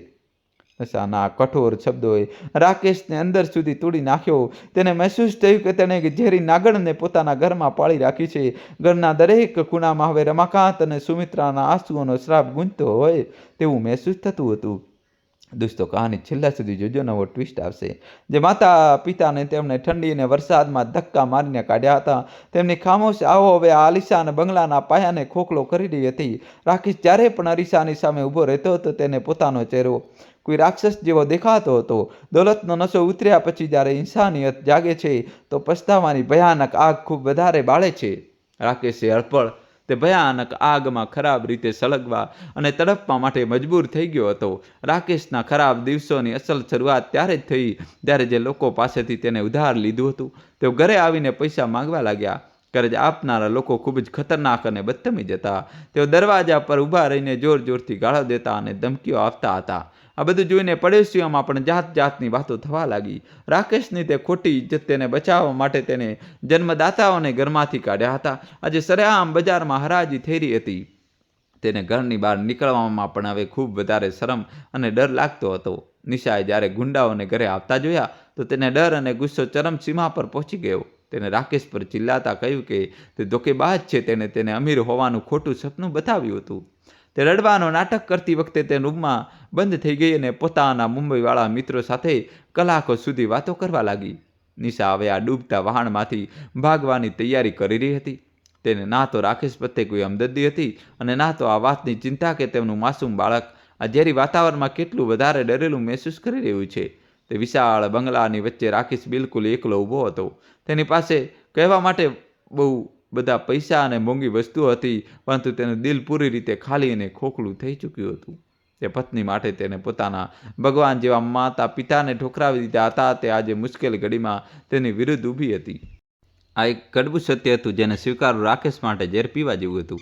તેને હવે તેની માતાની તે વાત યાદ આવવા લાગી હતી કે ખરાબ સમયમાં માત્ર પરિવારનો નિસ્વાર્થ પ્રેમ અને પવિત્ર દુઆઓ જ માણસના કામમાં આવે છે. તહેવારોનો સમય આવી રહ્યો હતો, પરંતુ રાકેશના ઘરમાં કોઈ ખુશી કે ઉત્સાહ નહોતો. ઘરની લાઇટો બંધ રહેતી હતી કારણ કે ભારે બિલ ચૂકવવા માટે પણ પૈસા બચ્યા નહોતા. નોકરોએ પણ પગારના મળવાના કારણે કામ છોડીને જવાનું શરૂ કરી દીધું હતું. ક્યારેક જે આલિશાન ઘરમાં રોનક રહેતી હતી, આજે તે કોઈ ભૂતિયા ખંડેર જેવું વેરાન અને ઉદાસ લાગવા માંડ્યું હતું. રાકેશ અંધારામાં બેસીને દારૂ પીતો રહેતો હતો અને પોતાની બરબાદ થતી જિંદગીનો ભયાનક તમાશો પોતાની લાચાર આંખોથી જોવા માટે પૂરેપૂરો મજબૂત થઈ ગયો હતો. એક રાત્રે આરવને ફરીથી જોરદાર તાવ આવી ગયો. તે ઠંડીથી ધ્રુજી રહ્યો હતો અને દાદીને યાદ કરીને રડી રહ્યો હતો. રાકેશે નિશાને કહ્યું કે તે બાળકનું ધ્યાન રાખે, તો તેને ચીડાઈને જવાબ આપ્યો કે તે કોઈ નોકરાણી નથી જે આખી રાત ચોકી કરે. નિશાની આ કઠોરતા જોઈને રાકેશ સતબત થઈ ગયો. તેને યાદ આવ્યું કે જ્યારે આરવ બીમાર થતો હતો ત્યારે સુમિત્રા પોતાના ગઠિયાના સાંધાના દુખાવા છતાં આખી રાત જાગીને તેની પાસે બેસી રહેતી હતી. લોહીના પવિત્ર સંબંધો અને સ્વાર્થી સંબંધો વચ્ચેનો ભયાનક તફાવત હવે બિલકુલ સાફ હતો. રાકેશને હવે ઊંડાણપૂર્વક અહેસાસ થવા લાગ્યો હતો કે તેને દુનિયાનું સૌથી મોટું પાપ કર્યું છે. તેને ધન અને એક સ્વાર્થી સ્ત્રી ખાતર પોતાના જીવનના સૌથી અમૂલ્ય રત્નોને કચરામાં ફેંકી દીધા હતા. જે માતા પિતાએ પોતાની બધી ખુશીઓ તેના ભવિષ્ય પર કુરબાન કરી દીધી હતી, તેણે તેમના ગડપણને એક ભયાનક નરકમાં બદલી નાખ્યું હતું. આ અહેસાસ તેની છાતીમાં કોઈ સળગતા લોખંડની જેમ ખૂંચવા લાગ્યો હતો. તે ચાહતો હતો કે તે સમયનું પેડું ઊંધું ફરી જાય અને તે પોતાના માતા પિતાના પગમાં પડીને માફી માંગી લે. પરંતુ વાસ્તવિકતા ખૂબ જ કઠોર અને નિર્મમ હોય છે. તીર એકવાર કમાનમાંથી નીકળી જાય તો તે ક્યારેય પાછું નથી ફરતું. રાકેશ જે અહંકારની ઇમારત પર ગર્વથી ઊભો હતો, તે ઇમારત હવે પત્તાના મહેલની જેમ તેની ઉપર જ પડી રહી હતી. તેની ચારે તરફ માત્ર દગા દેવા અને નફરતનું ઘનઘોર અંધારું ફેલાઈ ચૂક્યું હતું. જે ગમણ તેને પહેલાં રાજા હોવાનો ખોટો અહેસાસ કરાવતો હતો, આજે એ જ ગમણ તેના ગળામાં ઝેરી સાંપની જેમ વીંટળાઈને તેનો શ્વાસ રોકી રહ્યો હતો. તેની જિંદગી હવે પૂરેપૂરી એક ખોફનાક જાળમાં ખરાબ રીતે ફસાઈ ચૂકી હતી. કાશીની એ પવિત્ર ગલીઓમાં જ્યાં તેના માતા પિતા આજે પણ કોઈ ખૂણામાં ભૂખ્યા અને લાચાર પડ્યા હશે, રાકેશે પોતાની ખોટી શાન માટે બધું જ દાવ પર લગાવી દીધું હતું. તેને ખબર નહોતી કે નિયતિનો સૌથી મોટો અને વિનાશકારી પ્રહર હજી બાકી છે. જે ઝેર તેણે પોતાના માતા પિતાને પીવડાવ્યું હતું, એ જ ઝેર હવે બમણી તાકાત સાથે તેની નસોમાં દોડવાનું હતું. ગમણનો નશો ઉતરી ચૂક્યો હતો અને હવે માત્ર બરબાદી અને આંસુઓની એક ખૂબ જ લાંબી અને દર્દનાક સફર તેની રાહ જોઈ રહી હતી, જેનાથી બચવું પૂરી રીતે અશક્ય હતું. સમયનું ચક્ર પોતાની ગતિથી ફરી રહ્યું હતું. જે ઘરમાંથી બે વડીલોને વરસાદની રાત્રે ધક્કા મારીને કાઢી મૂકવામાં આવ્યા હતા, તે ઘરની દિવાલો પર હવે બરબાદીની વાર્તા સાફ લખાઈ ચૂકી હતી. રાકેશનો આત્મા અંદરથી તડપી રહ્યો હતો, પરંતુ તેના પાપ એટલા માટે મોટા હતા કે કોઈ આંસુ તેમને ધોઈ શકતા નહોતા. આગળ આવનારા દિવસો રાકેશ માટે એવા ભયાનક તોફાન લઈને આવનારા હતા, જે તેની ખોટી દુનિયાને હંમેશા માટે રાખમાં મેળવી દેવાના હતા. આ કર્મોની અદાલતનો અંતિમ ચુકાદો હતો, જેને બિલકુલ ટાળી શકાય તેમ નહોતો. કર્મનો નિયમ પોતાને સૌથી ભયાનક અને અંતિમ પ્રહાર કરવા માટે પૂરેપૂરી તૈયારી હતો. રાકેશના જીવનમાં એક ખોફનાક દિવસ આવી ગયો જ્યારે બેંકના ઉચ્ચ અધિકારીઓ અને પોલીસે તેના આલિશાન બંગલાને ચારે તરફથી ઘેરી લીધો. શેરબજારમાં ભારે ઉથલપાથલ અને ઉચાપતને આરોપમાં રાકેશ વિરુદ્ધ કડક કાનૂની કાર્યવાહી શરૂ થઈ ગઈ હતી. બેંકે તેને કરોડાના ભારે દેવાને ન ચૂકવવાને કારણે તે આલિશાન ઘરને તરત જ જપ્ત કરવાની કડક નોટિસ તેના હાથમાં પકડાવી દીધી, જેને જોઈને રાકેશના પગ નીચેની જમીન સરકી ગઈ. તે ઘર જેના માટે રાકેશે પોતાના ભગવાન જેવા ગરડા માતા પિતાને વરસાદની ખોફનાક રાત્રે ધક્કા મારીને બહાર કાઢી મૂક્યા હતા, આજે એ જ ઘર હંમેશા માટે તેના હાથમાંથી છીનવાઈ રહ્યું હતું. સરકારી અધિકારીઓએ ઘરની બધી કિંમતી વસ્તુઓ, વિદેશી ફર્નિચર અને મોંઘી કારોની હરાજીના આદેશ આપી દીધા હતા. રાકેશ પોલીસ અને બેંક અધિકારીઓ સામે હાથ જોડીને કરગરી રહ્યો હતો, પરંતુ કોઈ તેની એક પણ વાત સાંભળવા તૈયાર નહોતું. તેની એક ખોટી સામાજિક પ્રતિષ્ઠા અને અઢળક દોલતનો ઘમંડ હવે પૂરેપૂરો ધૂળમાં મળીને બરબાદ થઈ ચૂક્યો હતો. ત્યારે નિશાએ જોયું કે રાકેશ પૂરેપૂરો રોડ પર આવી ગયો છે અને તેની સામે ગુનાહિત કેસ નોંધાઈ ગયા છે, તો તેણે પોતાનો અસલી ભયાનક રંગ બતાવી દીધો. એક સ્વાર્થી સ્ત્રી ક્યારેય કોઈના ખરાબ સમયમાં તેનો સાથ નથી આપતી. નિશા અને રાકેશે પોતાના નાના દીકરા આરવ સાથે કોઈ સાચો ભાવનાત્મક લગાવ નહોતો. તે માત્ર પૈસા અને એસો આરામને પ્રેમ કરતી હતી. તેણે તે જ દિવસે નક્કી કરી લીધું કે આ બરબાદ થઈ ચૂકેલા કંગાળ માણસ સાથે રહીને પોતાની સુંદર અને શાનદાર જિંદગીને કોઈ પણ ભોગે બરબાદ નહીં થવા દે. તે રાત્રે જ્યારે રાકેશે કાનૂની દસ્તાવેજો અને વકીલોની ચિંતાઓમાં ખરાબ રીતે ગૂંચવાયેલો હતો, નિશાએ ખૂબ જ ચાલાકીથી પોતાનો બધો કિંમતી સામાન સમેટવાનું શરૂ કરી દીધું. તેને તિજોરીમાં રાખેલા બધા મોંઘા સોના ચાંદીના દાગીના, બચેલી ભારે રોકડ રકમ અને બેંકના બધા જરૂરી કાગળો એક મોટા સુટકેસમાં ભરી લીધા. તેણે પોતાના એક જૂના અને ખૂબ જ અમીર વેપારી મિત્રનો પહેલાથી જ સંપર્ક કરી લીધો હતો, જે તેને મુંબઈ લઈ જવા માટે બહાર પોતાની મોટી ગાડીમાં રાહ જોઈ રહ્યો હતો. આ એક ખૂબ જ ક્રૂર અને નીચલા સ્તરનો દગો હતો. નિશાએ એકવાર પણ તે રૂમ તરફ પાછા ફરીને ન જોયું, જ્યાં તેને માસૂમ 5 વર્ષનો દીકરો આરવ ગાઢ નિંદ્રામાં સૂતો હતો. મમતા નામની કોઈ વસ્તુ તે સ્ત્રીના કઠોર દિલમાં ક્યારેય મોજૂદ જ નહોતી. તે ચૂપચાપ પાછળના દરવાજાથી બહાર નીકળી અને તે અમીર વેપારીની ગાડીમાં બેસીને હંમેશ માટે ત્યાંથી ફરાર થઈ ગઈ. તેને રાકેશ અને પોતાના જ સગા બાળકને દેવા અને ભયંકર બરબાદીના ખોફનાક દલદલમાં મરવા માટે પૂરી રીતે લાવારીસ અને બેસહારા હાલતમાં છોડી દીધા હતા. સવારે જ્યારે રાકેશની આંખ ખુલી તો તેને જોયું કે ઘરના બધા નોકરો જઈ ચૂક્યા છે અને ઘરમાં એક અજીબ જેવો છન્નાટો છવાયેલો છે. તે નિશાને શોધતો શોધતો તેના રૂમમાં ગયો, પરંતુ ત્યાં બધો સામાન વેરવિખેર પડ્યો હતો અને તિજોરી પૂરેપૂરી ખાલી હતી. ટેબલ પર નિશાનો એક નાનો એવો પત્ર રાખેલો હતો, જેમાં ખૂબ જ નિર્દય શબ્દોમાં લખ્યું હતું કે તે એક કંગાળ અને હારેલા માણસ સાથે પોતાનું ભવિષ્ય બરબાદ ન કરી શકે. તે પત્ર વાંચતાની સાથે જ રાકેશના મગજની નસો જાણે ભયાનક ઝટકા સાથે ફાટી ગઈ. પત્નીના ખોફનાક દગાએ રાકેશને અંદરથી પૂરેપૂરો તોડીને મૂકી દીધો હતો. જે સ્ત્રીની દરેક વ્યાજબી ગેરવ્યાજબી માંગ પૂરી કરવા માટે તેને પોતાના જન્મદાતાઓને ઘરની બહાર કાઢી મૂક્યા હતા, આજે તેણે જ તેની પીઠમાં સૌથી ઝેરી ખંજર ભોકી દીધું હતું. રાકેશ પાગલોની જેમ ચીસો પાડતો ઘરની બહાર રોડ પર ભાગ્યો. તે કોઈ પણ રીતે નિશાને રોકવા માંગતો હતો, જેથી તે ઓછામાં ઓછા એ દાગીના અને પૈસા પાછા લાવી શકે, જે આ ભયાનક દેવામાંથી બચવાનો તેની જિંદગીનો આખરી અને એકમાત્ર સહારો હતા. રાકેશ એક ટેક્સીમાં બેસીને પાગલોની જેમ તેજ ગતિથી રેલવે સ્ટેશન તરફ ભાગ્યો, જેથી નિશાને શહેર છોડતા પહેલાં પકડી શકે. તેનું મગજ શૂન્ય થઈ ચૂક્યું હતું અને આંખોની સામે માત્ર બરબાદીનું ખોફનાક અંધારું નાચી રહ્યું હતું. ત્યારે 4 રસ્તા પર એક ખૂબ જ તેજ ગતિથી આવતી રહેલા ભારે ટ્રકે રાકેશની ટેક્સીને જોરદાર ટક્કર મારી દીધી. તે ટક્કર એટલી ભયંકર હતી કે ટેક્સીના ખુરચા ઉડી ગયા અને રાકેશ કાચ તોડીને લોહી લુહાણ હાલતમાં રોડ પર ખૂબ દૂર જઈને ખરાબ રીતે પડ્યો. આ પ્રકૃતિનો સૌથી ક્રૂર ન્યાય હતો. રોડ પર ચારેય તરફ ચીસાચીસ મચી ગઈ અને લોકોનું ભારે ટોળું ત્યાં જમા થઈ ગયું. રાકેશનું શરીર લોહીથી પૂરેપૂરું લથપથ થઈ ચૂક્યું હતું અને તેના જમણા પગના હાડકાં ભયાનક રીતે તૂટીને માંસમાંથી બહાર આવી ગયા હતા.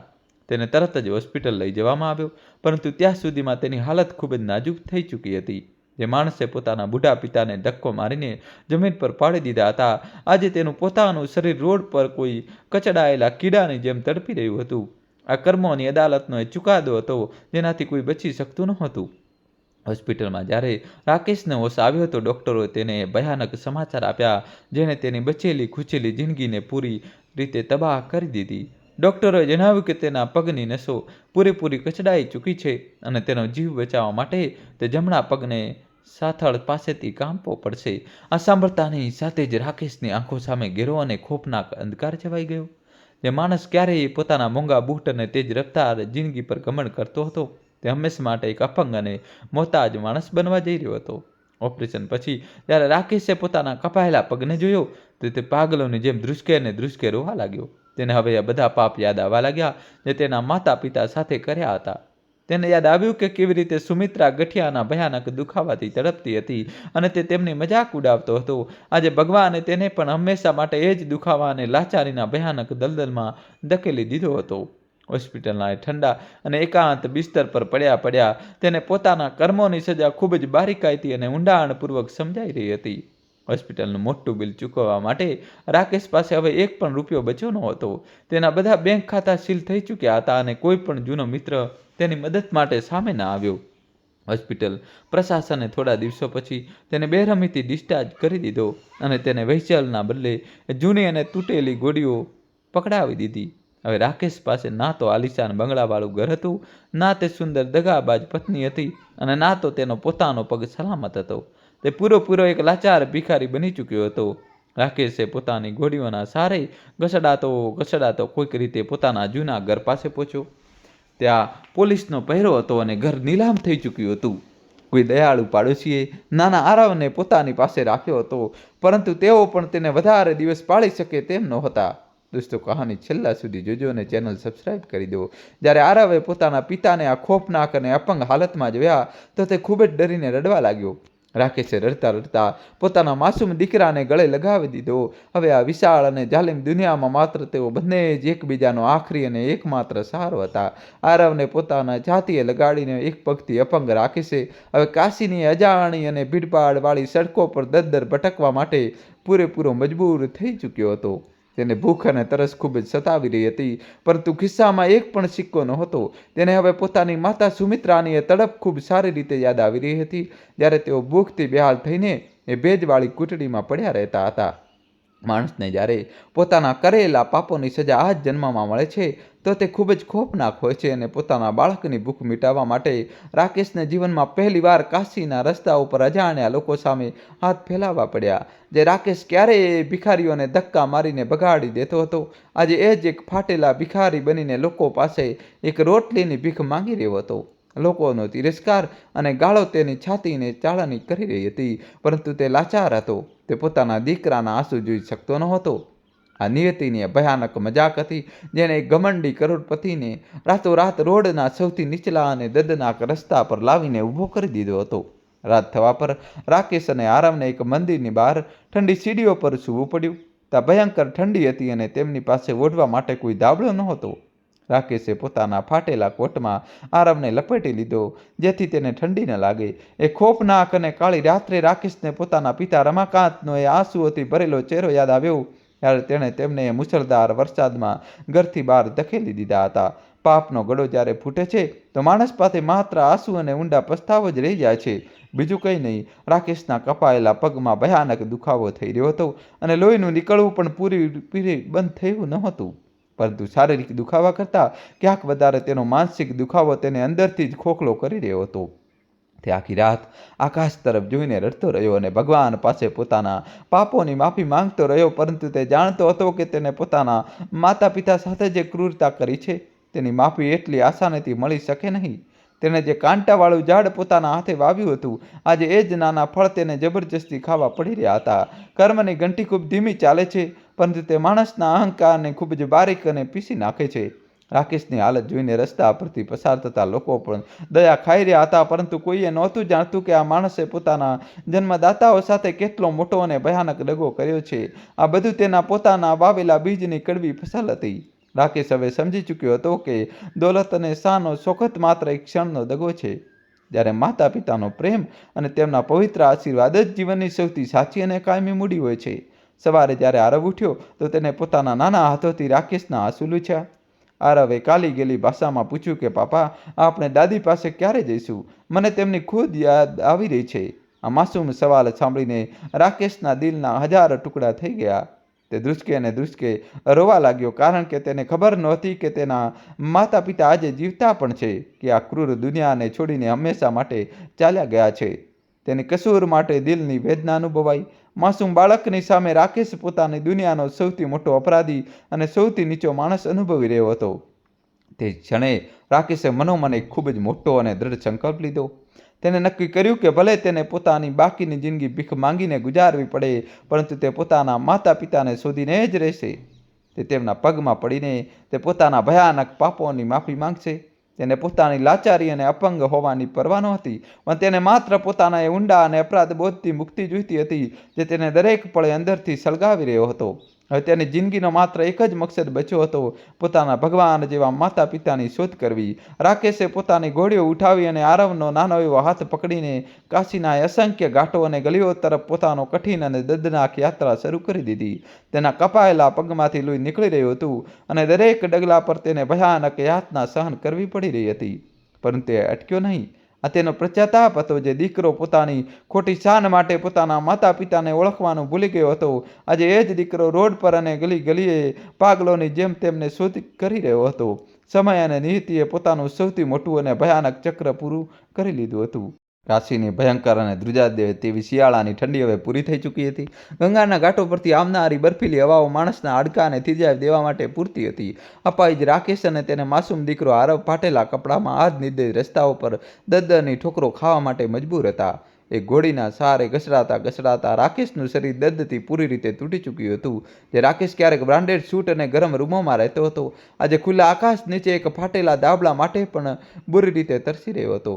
રસ્તા પર બેસીને ભીખ માંગવી રાકેશ માટે કોઈ ભયાનક મોતથી ઓછી નહોતી. જ્યારે પણ તે કોઈ અજાણ્યા વ્યક્તિ સામે પોતાના હાથ ફેલાવતો તો તેનો આત્મસન્માન પૂરી રીતે મરી જતો હતો. કેટલીય વાર લોકો તેને ધક્કો મારીને ભગાડી દેતા અને ગંદી ગાળો સંભળાવતા હતા. રાકેશે બધી ગાળો ચૂપચાપ સાંભળતો રહેતો હતો, કારણ કે હવે તે જાણી ચૂક્યો હતો કે આ તેના પાપોની જ અસલી સજા છે. તેને એ દિવસો યાદ આવતા હતા જ્યારે તેને પોતાના પિતા રમાકાંતને આ જ રીતે બેઇજ્જત કરીને ઘરમાંથી કાઢી મૂક્યા હતા. કર્મનો હિસાબ બહુ નિર્દય હોય છે. શિયાળાની ઠંડી રાતોમાં જ્યારે આરવ ભૂખ અને ઠંડીથી ધ્રુજતા રડતો હતો તો રાકેશનું દિલ લોહીના આંસુ રડતું હતું. તે પોતાના ફાટેલા કોટમાં બાળકને લપેટીને તેને છાતી સરસો ચાંપી લેતો હતો. આવી જ એક ઠંડી રાતમાં રાકેશને પોતાની માતા સુમિત્રાની બહુ ઊંડાણપૂર્વક યાદ આવી. જ્યારે તે નાનપણમાં બીમાર થતો હતો તો તેની માતા પોતાની ઊંઘ અને ચેન ભૂલીને રાત પર તેના કપાળને પંપાળતી રહેતી હતી. પવિત્ર પ્રેમને ઠુકરાવીને ભૂલ આજે તેને પોતાના જ બાળકની તડપના રૂપમાં દેખાઈ રહી હતી. રાકેશને દિવસ પર પોતાની ઘોડીના સહારે કાશીની સાંકડી ગલીઓ અને ઘાટો પર ભટકતો રહેતો હતો. તે દરેક આવતા જતા ભિખારી અને ગરીબ માણસોને પોતાના બુઢા માતા પિતા વિશે પૂછતો હતો. તેને મંદિરની બહાર બેસતા બાબાઓ અને અનાથાશ્રમના પ્રભારીઓ પાસે પણ કેટલી વાર વિનંતી કરી, પરંતુ કોઈ સુરાગ મળ્યો નહીં. તેને મનના એ ઊંડો ડર બેસી ચૂક્યો હતો કે કદાચ તે બહુ મોડું કરી ચૂક્યો છે. શું ખબર, જે માતા પિતાને તેને ઠંડી અને વરસાદમાં કાઢી મૂક્યા હતા, તેઓ હવે આ દુનિયામાં જીવિત પણ છે કે નહીં. ગંગા નદીના પવિત્ર જળને જોઈને રાકેશ અવારનવાર રડવા લાગતો હતો. તેને લાગતું હતું કે દુનિયાના બધા તીર્થો અને ગંગાનું આ પવિત્ર જળ પણ તેના દ્વારા કરવામાં આવેલી ભયાનક પાપોને ક્યારેય ધોઈ શકશે નહીં. તેને જન્મ આપનારા ભગવાનનું જાહેરમાં અપમાન કર્યું હતું અને તેમને ઘર વગરના બેઘર કર્યા હતા. હવે તેને અહેસાસ થઈ રહ્યો હતો કે જ્યાં સુધી તે તેમના ચરણોમાં પડીને પોતાના આંસુઓથી તેમના પગ ધોઈ લેશે નહીં, ત્યાં સુધી તેની આત્માને કોઈ પણ જન્મમાં શાંતિ મળશે નહીં. આ તેનો સૌથી સાચો અને કડવો પશ્ચાતાપ હતો. કેટલી વાર ભૂખ એટલી બધી વધી જતી હતી કે રાકેશને કચરાપેટી પાસે પડેલા હેઠા ખાવાના ઉપાડવા પર મજબૂર થવું પડતું હતું. જ્યારે તે સડેલા ખાવાને પાણીથી ધોઈને પોતાના માસૂમ દીકરા આરવને ખવડાવતો હતો તો તેનું સીનું દર્દથી ફાટી જતું હતું. તેને યાદ આવતું હતું કે કેવી રીતે તેની પત્ની નિશાએ તેના માતા પિતાને સૂકી અને વાસી રોટલીઓ આપી હતી અને તે ચૂપચાપ જોતો રહ્યો હતો. આજે એ જ વાસી અને એઠું ખાવાનું તેને પોતાના કાળજાના ટુકડાને ખવડાવવું પડી રહ્યું હતું. કર્મોની ઘંટી ખરેખર બહુ જ વધારે ભયાનક હોય છે. રાકેશે હવે કાશીની વિભિન્ન ધર્માદા હોસ્પિટલો અને નાના ક્લિનિકોના ચક્કર લગાવવા લાગ્યો હતો. તેને આશા હતી કે કદાચ સંધિવાના રોગના કારણે તેની માતા સુમિત્રા કોઈને કોઈ મફત હોસ્પિટલમાં જરૂર આવી હશે.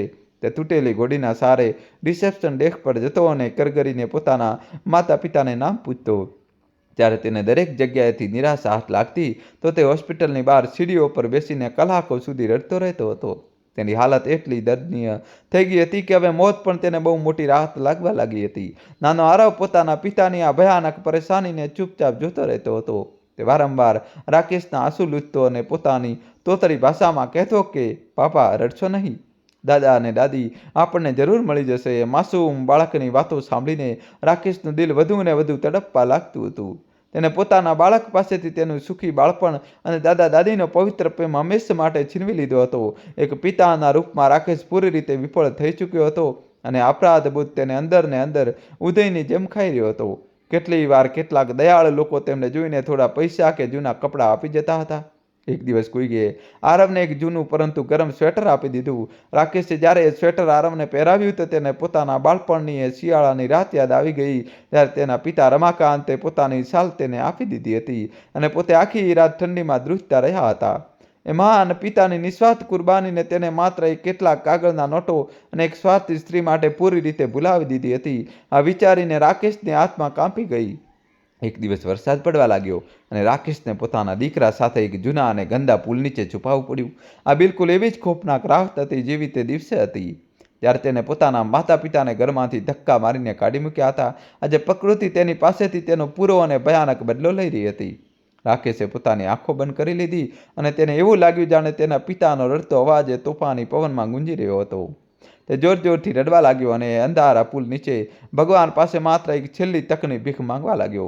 મહિનાઓ વીતવા જઈ રહ્યા હતા અને રાકેશનો શોધ હવે પાગલો જેવી થઈ ચૂકી હતી. તે પોતાના કપાયેલા પગના દર્દને પૂરી રીતે ભૂલી ચૂક્યો હતો. હવે તેને માત્ર એ બે બુઢા ચહેરાઓની શોધ હતી જેમને એ પોતાની જિંદગીમાં સૌથી વધારે નફરત કરતો હતો, પરંતુ જે અસલમાં તેના અસલી ભગવાન હતા. તેને કાશીના 80 ઘાટથી લઈને 10મા મેઘ ઘાટ સુધીનો ખૂણે ખૂણો છાની માર્યો હતો.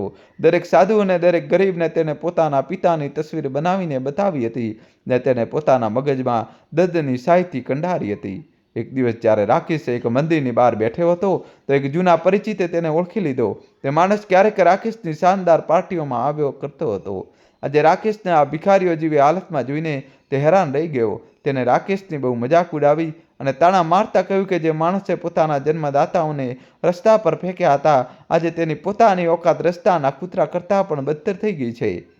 રાકેશે પોતાનું માથું નમાવી દીધું અને વિના કોઈ જવાબ આપે ત્યાંથી ચૂપચાપ પોતાની ઘોડી લઈને ચાલ્યો ગયો. રાકેશને હવે લોકોના મહેણા ટોણાથી કોઈ ફરક પડતો નહોતો. તેનો બધો અહંકાર એ દિવસે તૂટી ગયો હતો જ્યારે તેની પત્ની નિશા તેને છોડીને ભાગી ગઈ હતી. હવે તેની અંદર માત્ર એક તૂટેલો માણસ બચ્યો હતો. તે પોતાના કર્યાની સજા બહુ જ ખોફનાક રીતે ભોગવી રહ્યો હતો. તે બસ કોઈ પણ રીતે પોતાના માતા પિતાની સામે એકવાર જવા માગતો હતો જેથી તેમને જણાવી શકે કે તેમનો દીકરો રાકેશ હવે બદલાઈ ગયો છે. તે બતાવવા માગતો હતો કે તેને પૈસાની ભૂખ છોડી દીધી છે અને હવે તેને માત્ર તેમનો સાચો પ્રેમ જોઈએ છે. સમયની સાથે રાકેશનું શરીર વધુ ને વધુ નબળું થતું જઈ રહ્યું હતું. તેને રોજ તાવ રહેવા લાગ્યો હતો અને સતત ભીખ માંગવાના કારણે તેના ગળાનો અવાજ પણ બેસી ગયો હતો. પરંતુ આરવને જોતા જ તેની અંદર ફરીથી જીવવાની એક નવી તાકાત આવી જતી હતી. તે આરવને પોતાના ભૂતકાળની ભયાનક ભૂલો વિશે જણાવવા લાગ્યો હતો.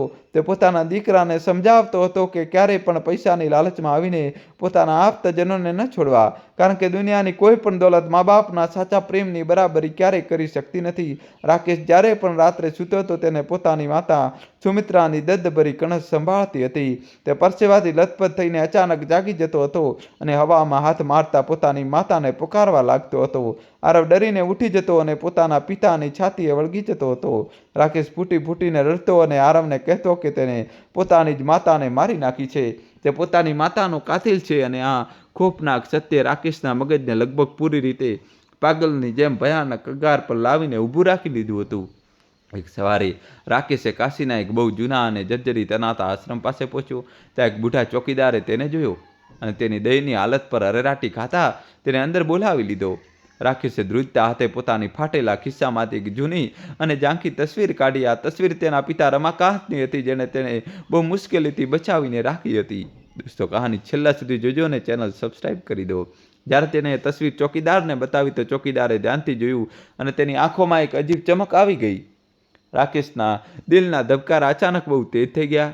ચોકીદારે જણાવ્યું કે તેણે આ બુઢા માણસને થોડા મહિના પહેલાં મણિકર્ણિકા ઘાટ પાસે જોયો હતો. તેઓ પોતાની બીમાર પત્ની સાથે ત્યાં લાવારીસ હાલતમાં પડ્યા હતા અને બહુ જ ખરાબ સ્થિતિમાં હતા. આ સમાચાર સાંભળતા જ રાકેશની આંખોમાંથી આંસુઓનો ભારે વરસાદ થવા લાગ્યો. તેને એક તરફ તો આ વાતની ખુશી હતી કે તેના માતા પિતા કદાચ હજુ જીવિત છે, પરંતુ બીજી તરફ તેને વિચારીને ભયંકર ડર લાગી રહ્યો હતો કે તેઓએ ખતરનાક અને ભયાનક શમશાન ઘાટ પાસે આટલી ભયંકર ઠંડીમાં કઈ હાલતમાં રહી રહ્યા હશે. રાકેશે તરત પોતાની ગોળી ઉઠાવી અને આરવનો હાથ પકડીને પાગલોની જેમ મણિકર્ણિકા ઘાટ તરફ દોડવાની કોશિશ કરવા લાગ્યો.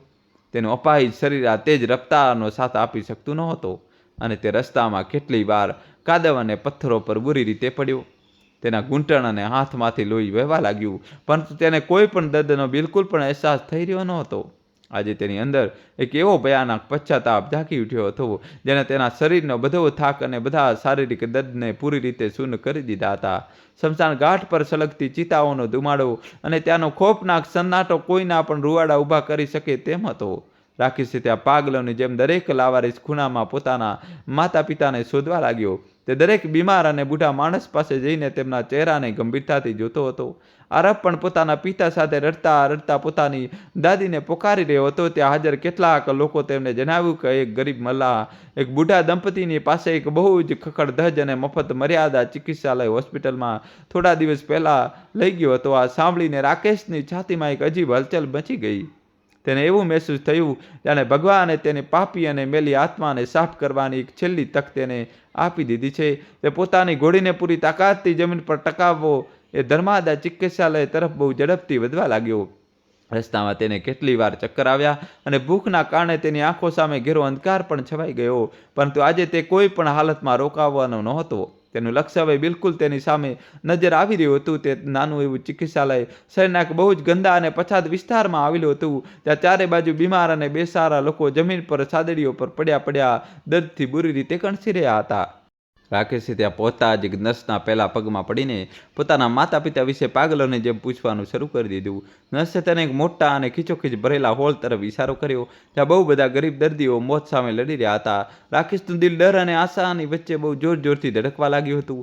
હોલની અંદરનું દ્રશ્ય બહુ ડરામણું અને દુઃખદ હતું. ચારે બાજુ માત્ર દવાઓની તીવ્ર બદબુ અને લાચાર લોકોની દર્દનાક ચીસો ગુંજી રહી હતી. રાકેશ પોતાની ઘોડીના સહારે ધીમે ધીમે દરેક પલંગ પાસે જઈને લોકોના ચહેરા જોવા લાગ્યો. તેની આંખોમાંથી સતત આંસુ વહી રહ્યા હતા. અચાનક તેની નજર રૂમના સૌથી છેલ્લા અને અંધારા ખૂણામાં પડેલી એક સાદડી પર ગઈ. ત્યાં એક બહુ જ નબળી અને બુઢી સ્ત્રી સૂતેલી હતી અને એક બુઢો માણસ તેની પાસે બેસીને તેનું માથું પંપાળી રહ્યો હતો.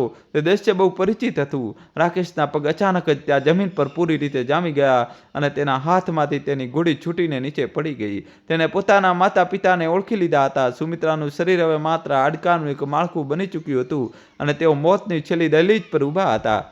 અને મકાંતના ચહેરા પર પણ ઉંમર અને દુઃખોની બહુ ઊંડી રેખાઓ સાપ છુપાઈ ચૂકી હતી. રાકેશ એ જ જગ્યાએ ઘૂંટણીએ બેસી ગયો અને એક નાના બાળકની જેમ બહુ જોરથી ફૂટીને રડવા લાગ્યો. આ તેના જીવનની સૌથી મોટી ક્ષણ હતી. રાકેશે પોતાના ઘૂંટણના બળે ઘસાતો એ અંધારા ખૂણા તરફ ધીમે ધીમે વધવા લાગ્યો જ્યાં તેના બુઢા માતા પિતા લાવારીસ હાલતમાં પડ્યા હતા. તેની આંખોમાંથી આંસુઓની અવિરત ધારા વહી રહી હતી અને તેનું પૂરું શરીર ભયાનક અપરાધ બોધથી બુરી રીતે કાંપી રહ્યું હતું. જ્યારે તે રમાકાંત અને સુમિત્રાની નજીક પહોંચ્યો તો તેમના જર્જરિત અને નબળા શરીરોને જોઈને તેની આત્મા જાણે પૂરી રીતે કચડાઈ ગઈ. જે માતા પિતાએ તેને રાજાઓની જેમ ઉછેર્યો હતો આજે તેઓ ફાટેલા અને મેલા કપડામાં કોઈ ભિખારી કરતાં પણ બદતર અને દયનીય જિંદગી જીવવા માટે મજબૂર હતા. રમાકાંતે જ્યારે પગરવ સાંભળીને પાછળ ફરીને જોયું તો તેમની સામે એક અપાહિજ ગંદો અને ભિખારી જેવી હાલતવાળો માણસ ઘૂંટણીએ બેસીને રડી રહ્યો હતો.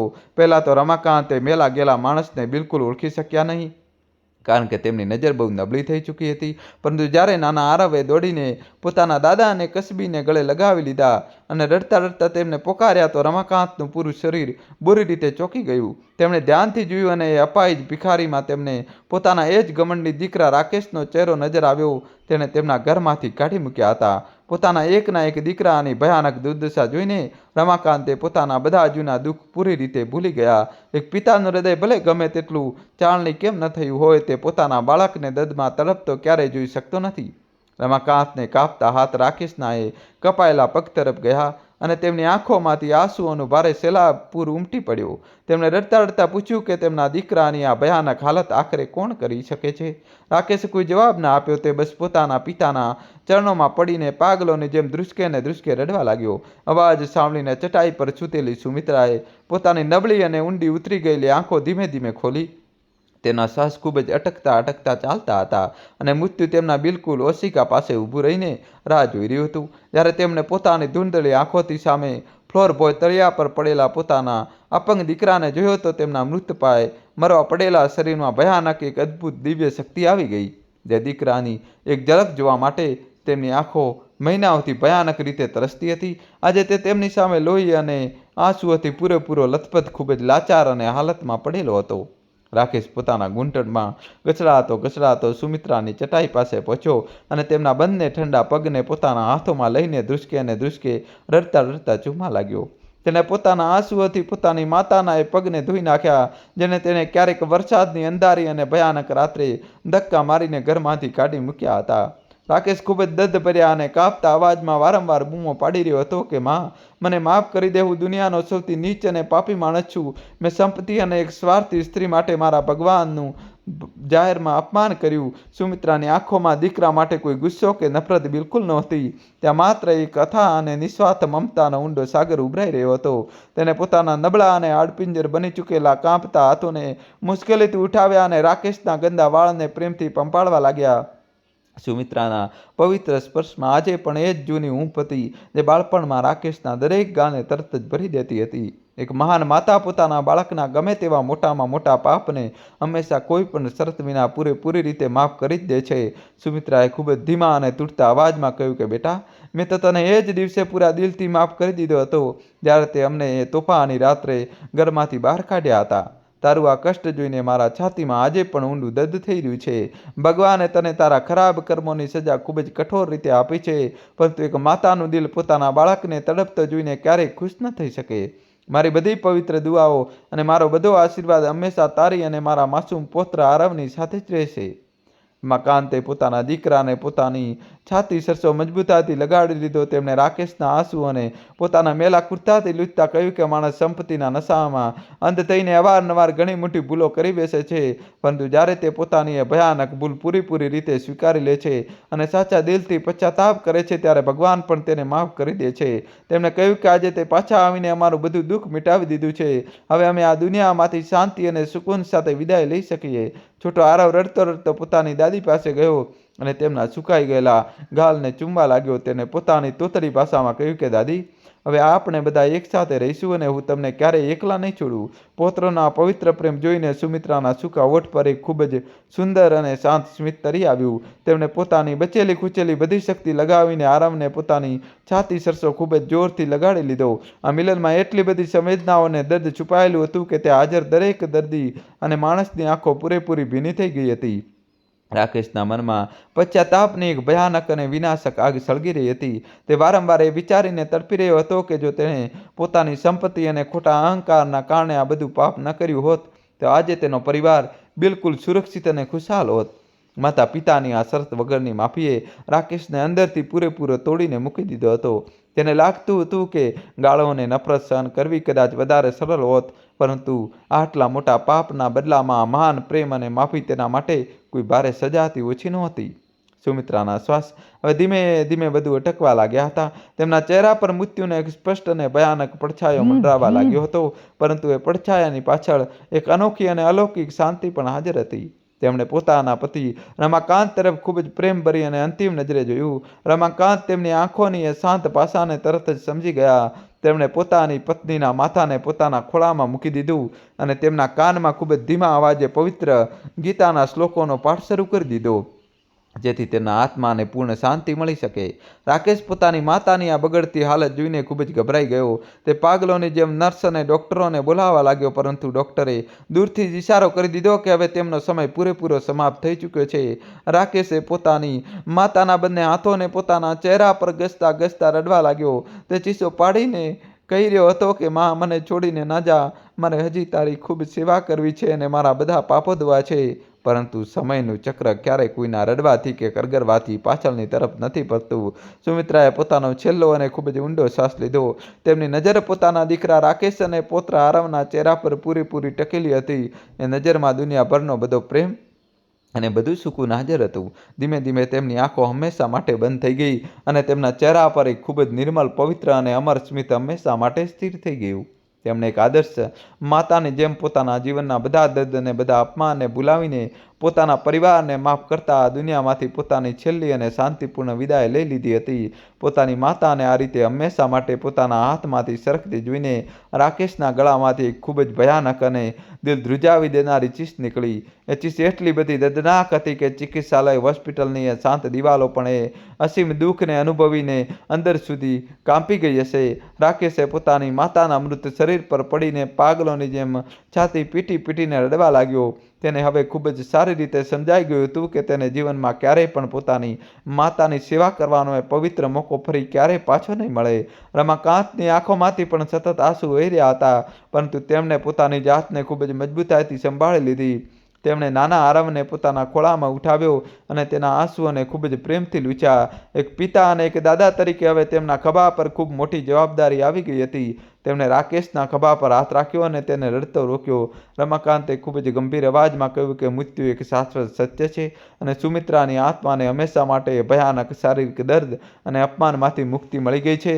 તે સાંજે કાશીના પવિત્ર મણિકર્ણિકા ઘાટ પર સુમિત્રાના અંતિમ સંસ્કારની ખૂબ જ સાદગીપૂર્ણ તૈયારી કરવામાં આવી રહી હતી. રાકેશ, જે પોતાના એક પગથી પૂરેપૂરો અપંગ હતો, ગોળીના સારે ઊભો રહીને પોતાની માતાની ચિતાને આંસુઓથી ધૂંધળી થયેલી નજરે જોઈ રહ્યો હતો. તેને એ દિવસ ખૂબ જ ઊંડાણપૂર્વક યાદ આવી રહ્યો હતો જ્યારે તેને પોતાની સંપત્તિના ઘમંડમાં પોતાની માતાની દવાઓ કચરા પેટીમાં ફેંકી દીધી હતી. આજે એ જ માતાની રાખ ગંગા નદીના પવિત્ર જળમાં હંમેશા માટે વિસર્જિત થવા માટે પૂરેપૂરી તૈયાર હતી. હિન્દુ ધર્મની જૂની પરંપરાઓ અનુસાર રાકેશે પોતાના કાંપતા અને નબળા હાથોથી પોતાની માતાની ચિતાને અગ્નિ આપી. અગ્નિ એ તેજ જ્વાળાઓ જાણે રાકેશના શરીર અને આત્માના બંનેને ખૂબ જ ખરાબ રીતે બાળી રહી હતી. મણિકર્ણિકા ઘાટ પર સળગતી એ ચિતાના પ્રકાશમાં રાકેશને પોતાના કર્મોનું એ ભયાનક અને કડવું સત્ય બિલકુલ સાફ સાફ દેખાઈ રહ્યું હતું. માણસ ભલે ગમે તેટલી સંપત્તિ કમાઈ લે, પરંતુ મૃત્યુ પછી તે માત્ર એક મુઠ્ઠી રાખ બનીને રહી જાય છે. આ પ્રકૃતિનો સૌથી મોટો અને અટલ નિયમ છે, પરંતુ મૃત્યુ પછી માત્ર રાખ બની જવાનું છે. આ પ્રકૃતિનો સૌથી મોટો અને અટલ નિયમ છે. પોતાના માતાના મૃત્યુ પછી રાકેશે પોતાનું આખું જીવન પૂરેપૂરી પોતાના વૃદ્ધ પિતા રમાકાંત અને માસૂમ દીકરા આરવની સેવામાં લગાડી દીધું. તેને ઘાટ પર ભીખ માંગવાનું છોડી દીધું અને ગંગા કિનારે આવતા તીર્થયાત્રીઓના જૂતા ચપ્પલ સાફ કરવાનું નાનું સરખું કામ શરૂ કરી દીધું. આ કામથી જે પણ થોડા ઘણા પૈસા મળતા તેનાથી તે પોતાના પિતા માટે સારી દવાઓ અને પૌષ્ટિક ખાવાનું લઈને આવતો હતો. તેનો આખો અહંકાર અને ઘમંડ તે જ દિવસે મણિકર્ણિકા ઘાટ પર પોતાની માતાની ચિતાની અગ્નિ સાથે હંમેશા માટે બળીને ભસ્મ થઈ ગયો હતો. રાતના સમયે જ્યારે ઘાટ પર આરતી સમાપ્ત થઈ હતી ત્યારે રાકેશે એક લોટામાં ગંગાનું પવિત્ર જળ લઈને આવતો હતો અને પોતાના પિતા રમાકાંતના પગને ખૂબ જ આદર સાથે ધોતો હતો. તે પોતાના પિતાની એ પગની માલિશ કરતો હતો, જેમણે તેને ક્યારે પોતાના આલિશાન ઘરમાંથી ખૂબ જ બેરહમી પૂર્વક બહાર કાઢ્યા હતા. રમાકાંત હવે એકદમ વૃદ્ધ અને ખૂબ જ વધારે નબળા થઈ ચૂક્યા હતા, પરંતુ પોતાના દીકરાના ઊંડા અને સાચા બદલાવને જોઈને તેમના દિલને ખૂબ વધારે શાંતિ અને એક અદ્ભુત ઊંડો સુકૂન મળતો હતો. રાકેશે પોતાના દીકરા આરવને ક્યારેય સંપત્તિ અને ખોટી શાનનું મહત્વ ન શીખ્યું. તે અવારનવાર તેને ગંગા કિનારે બેસાડીને પોતાની ભયાનક ભૂલોની કડવી વાર્તાઓ સંભળાવતો હતો, જેથી આરવ ભવિષ્યમાં એવી ભયાનક ભૂલ ક્યારેય ન કરે. તે આરવને સમજાવતો હતો કે દુનિયામાં પૈસા માણસને માત્ર ક્ષણભરની ભૌતિક ખુશી આપી શકે છે, પરંતુ માતા પિતાનું સાચું સન્માન અને તેમનો આશીર્વાદ જ જીવનનો સૌથી મોટો અને અસલી ખજાનો છે. આરવ પણ પોતાના પિતાની આ બધી વાતોને ખૂબ જ ધ્યાનથી સાંભળતો અને કર્મનું આ ભયાનક અને અતૂટ ચક્ર કાશીની આ પવિત્ર ધરતી પર પૂરેપૂરું ફરી ચૂક્યું હતું. પ્રકૃતિએ એક ખૂબ જ ઘમંડી અને ક્રૂર દીકરાને તેની અસલી ઓકાત બતાવીને પૂરેપૂરો તોડી નાખ્યો હતો, પરંતુ સાથે જ એક મહાન માતાની નિસ્વાર્થ માફીએ તૂટેલા માણસને અંદરથી પવિત્ર પણ કરી દીધો હતો.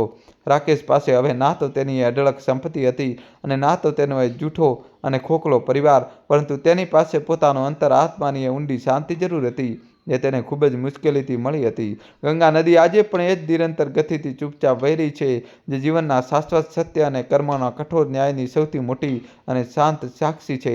રાકેશ હવે જીવનભર એક અપંગ માણસના રૂપમાં પોતાની માતાની યાદો અને પોતાના દ્વારા કરવામાં આવેલા અપરાધોની ભયાનક સજાને પોતાની અંતર આત્માનો લઈને જીવતો રહેશે. આજ સમાનું સૌથી મોટું અને કડવું સત્ય છે કે માતા પિતાનું દિલ દુભાવનારને આ દુનિયામાં ક્યારેય કોઈ સાચી ખુશી અને પૂર્ણ શાંતિ મળી શકતી નથી, ભલે પછી તે ભગવાનના દરવાજે જ કેમ ન બેસી જાય. દોસ્તો, કહાની કેવી લાગી કોમેન્ટમાં જણાવજો, અને કોમેન્ટમાં દોસ્તો તમારે જય શ્રી કૃષ્ણ તો લખવું જ પડશે. વિડીયો લાઇક કરીને ચેનલ સબસ્ક્રાઈબ કરી દો, કોમેન્ટમાં જય શ્રી કૃષ્ણ લખી દો. ખૂબ ખૂબ ધન્યવાદ, દિલથી આભાર.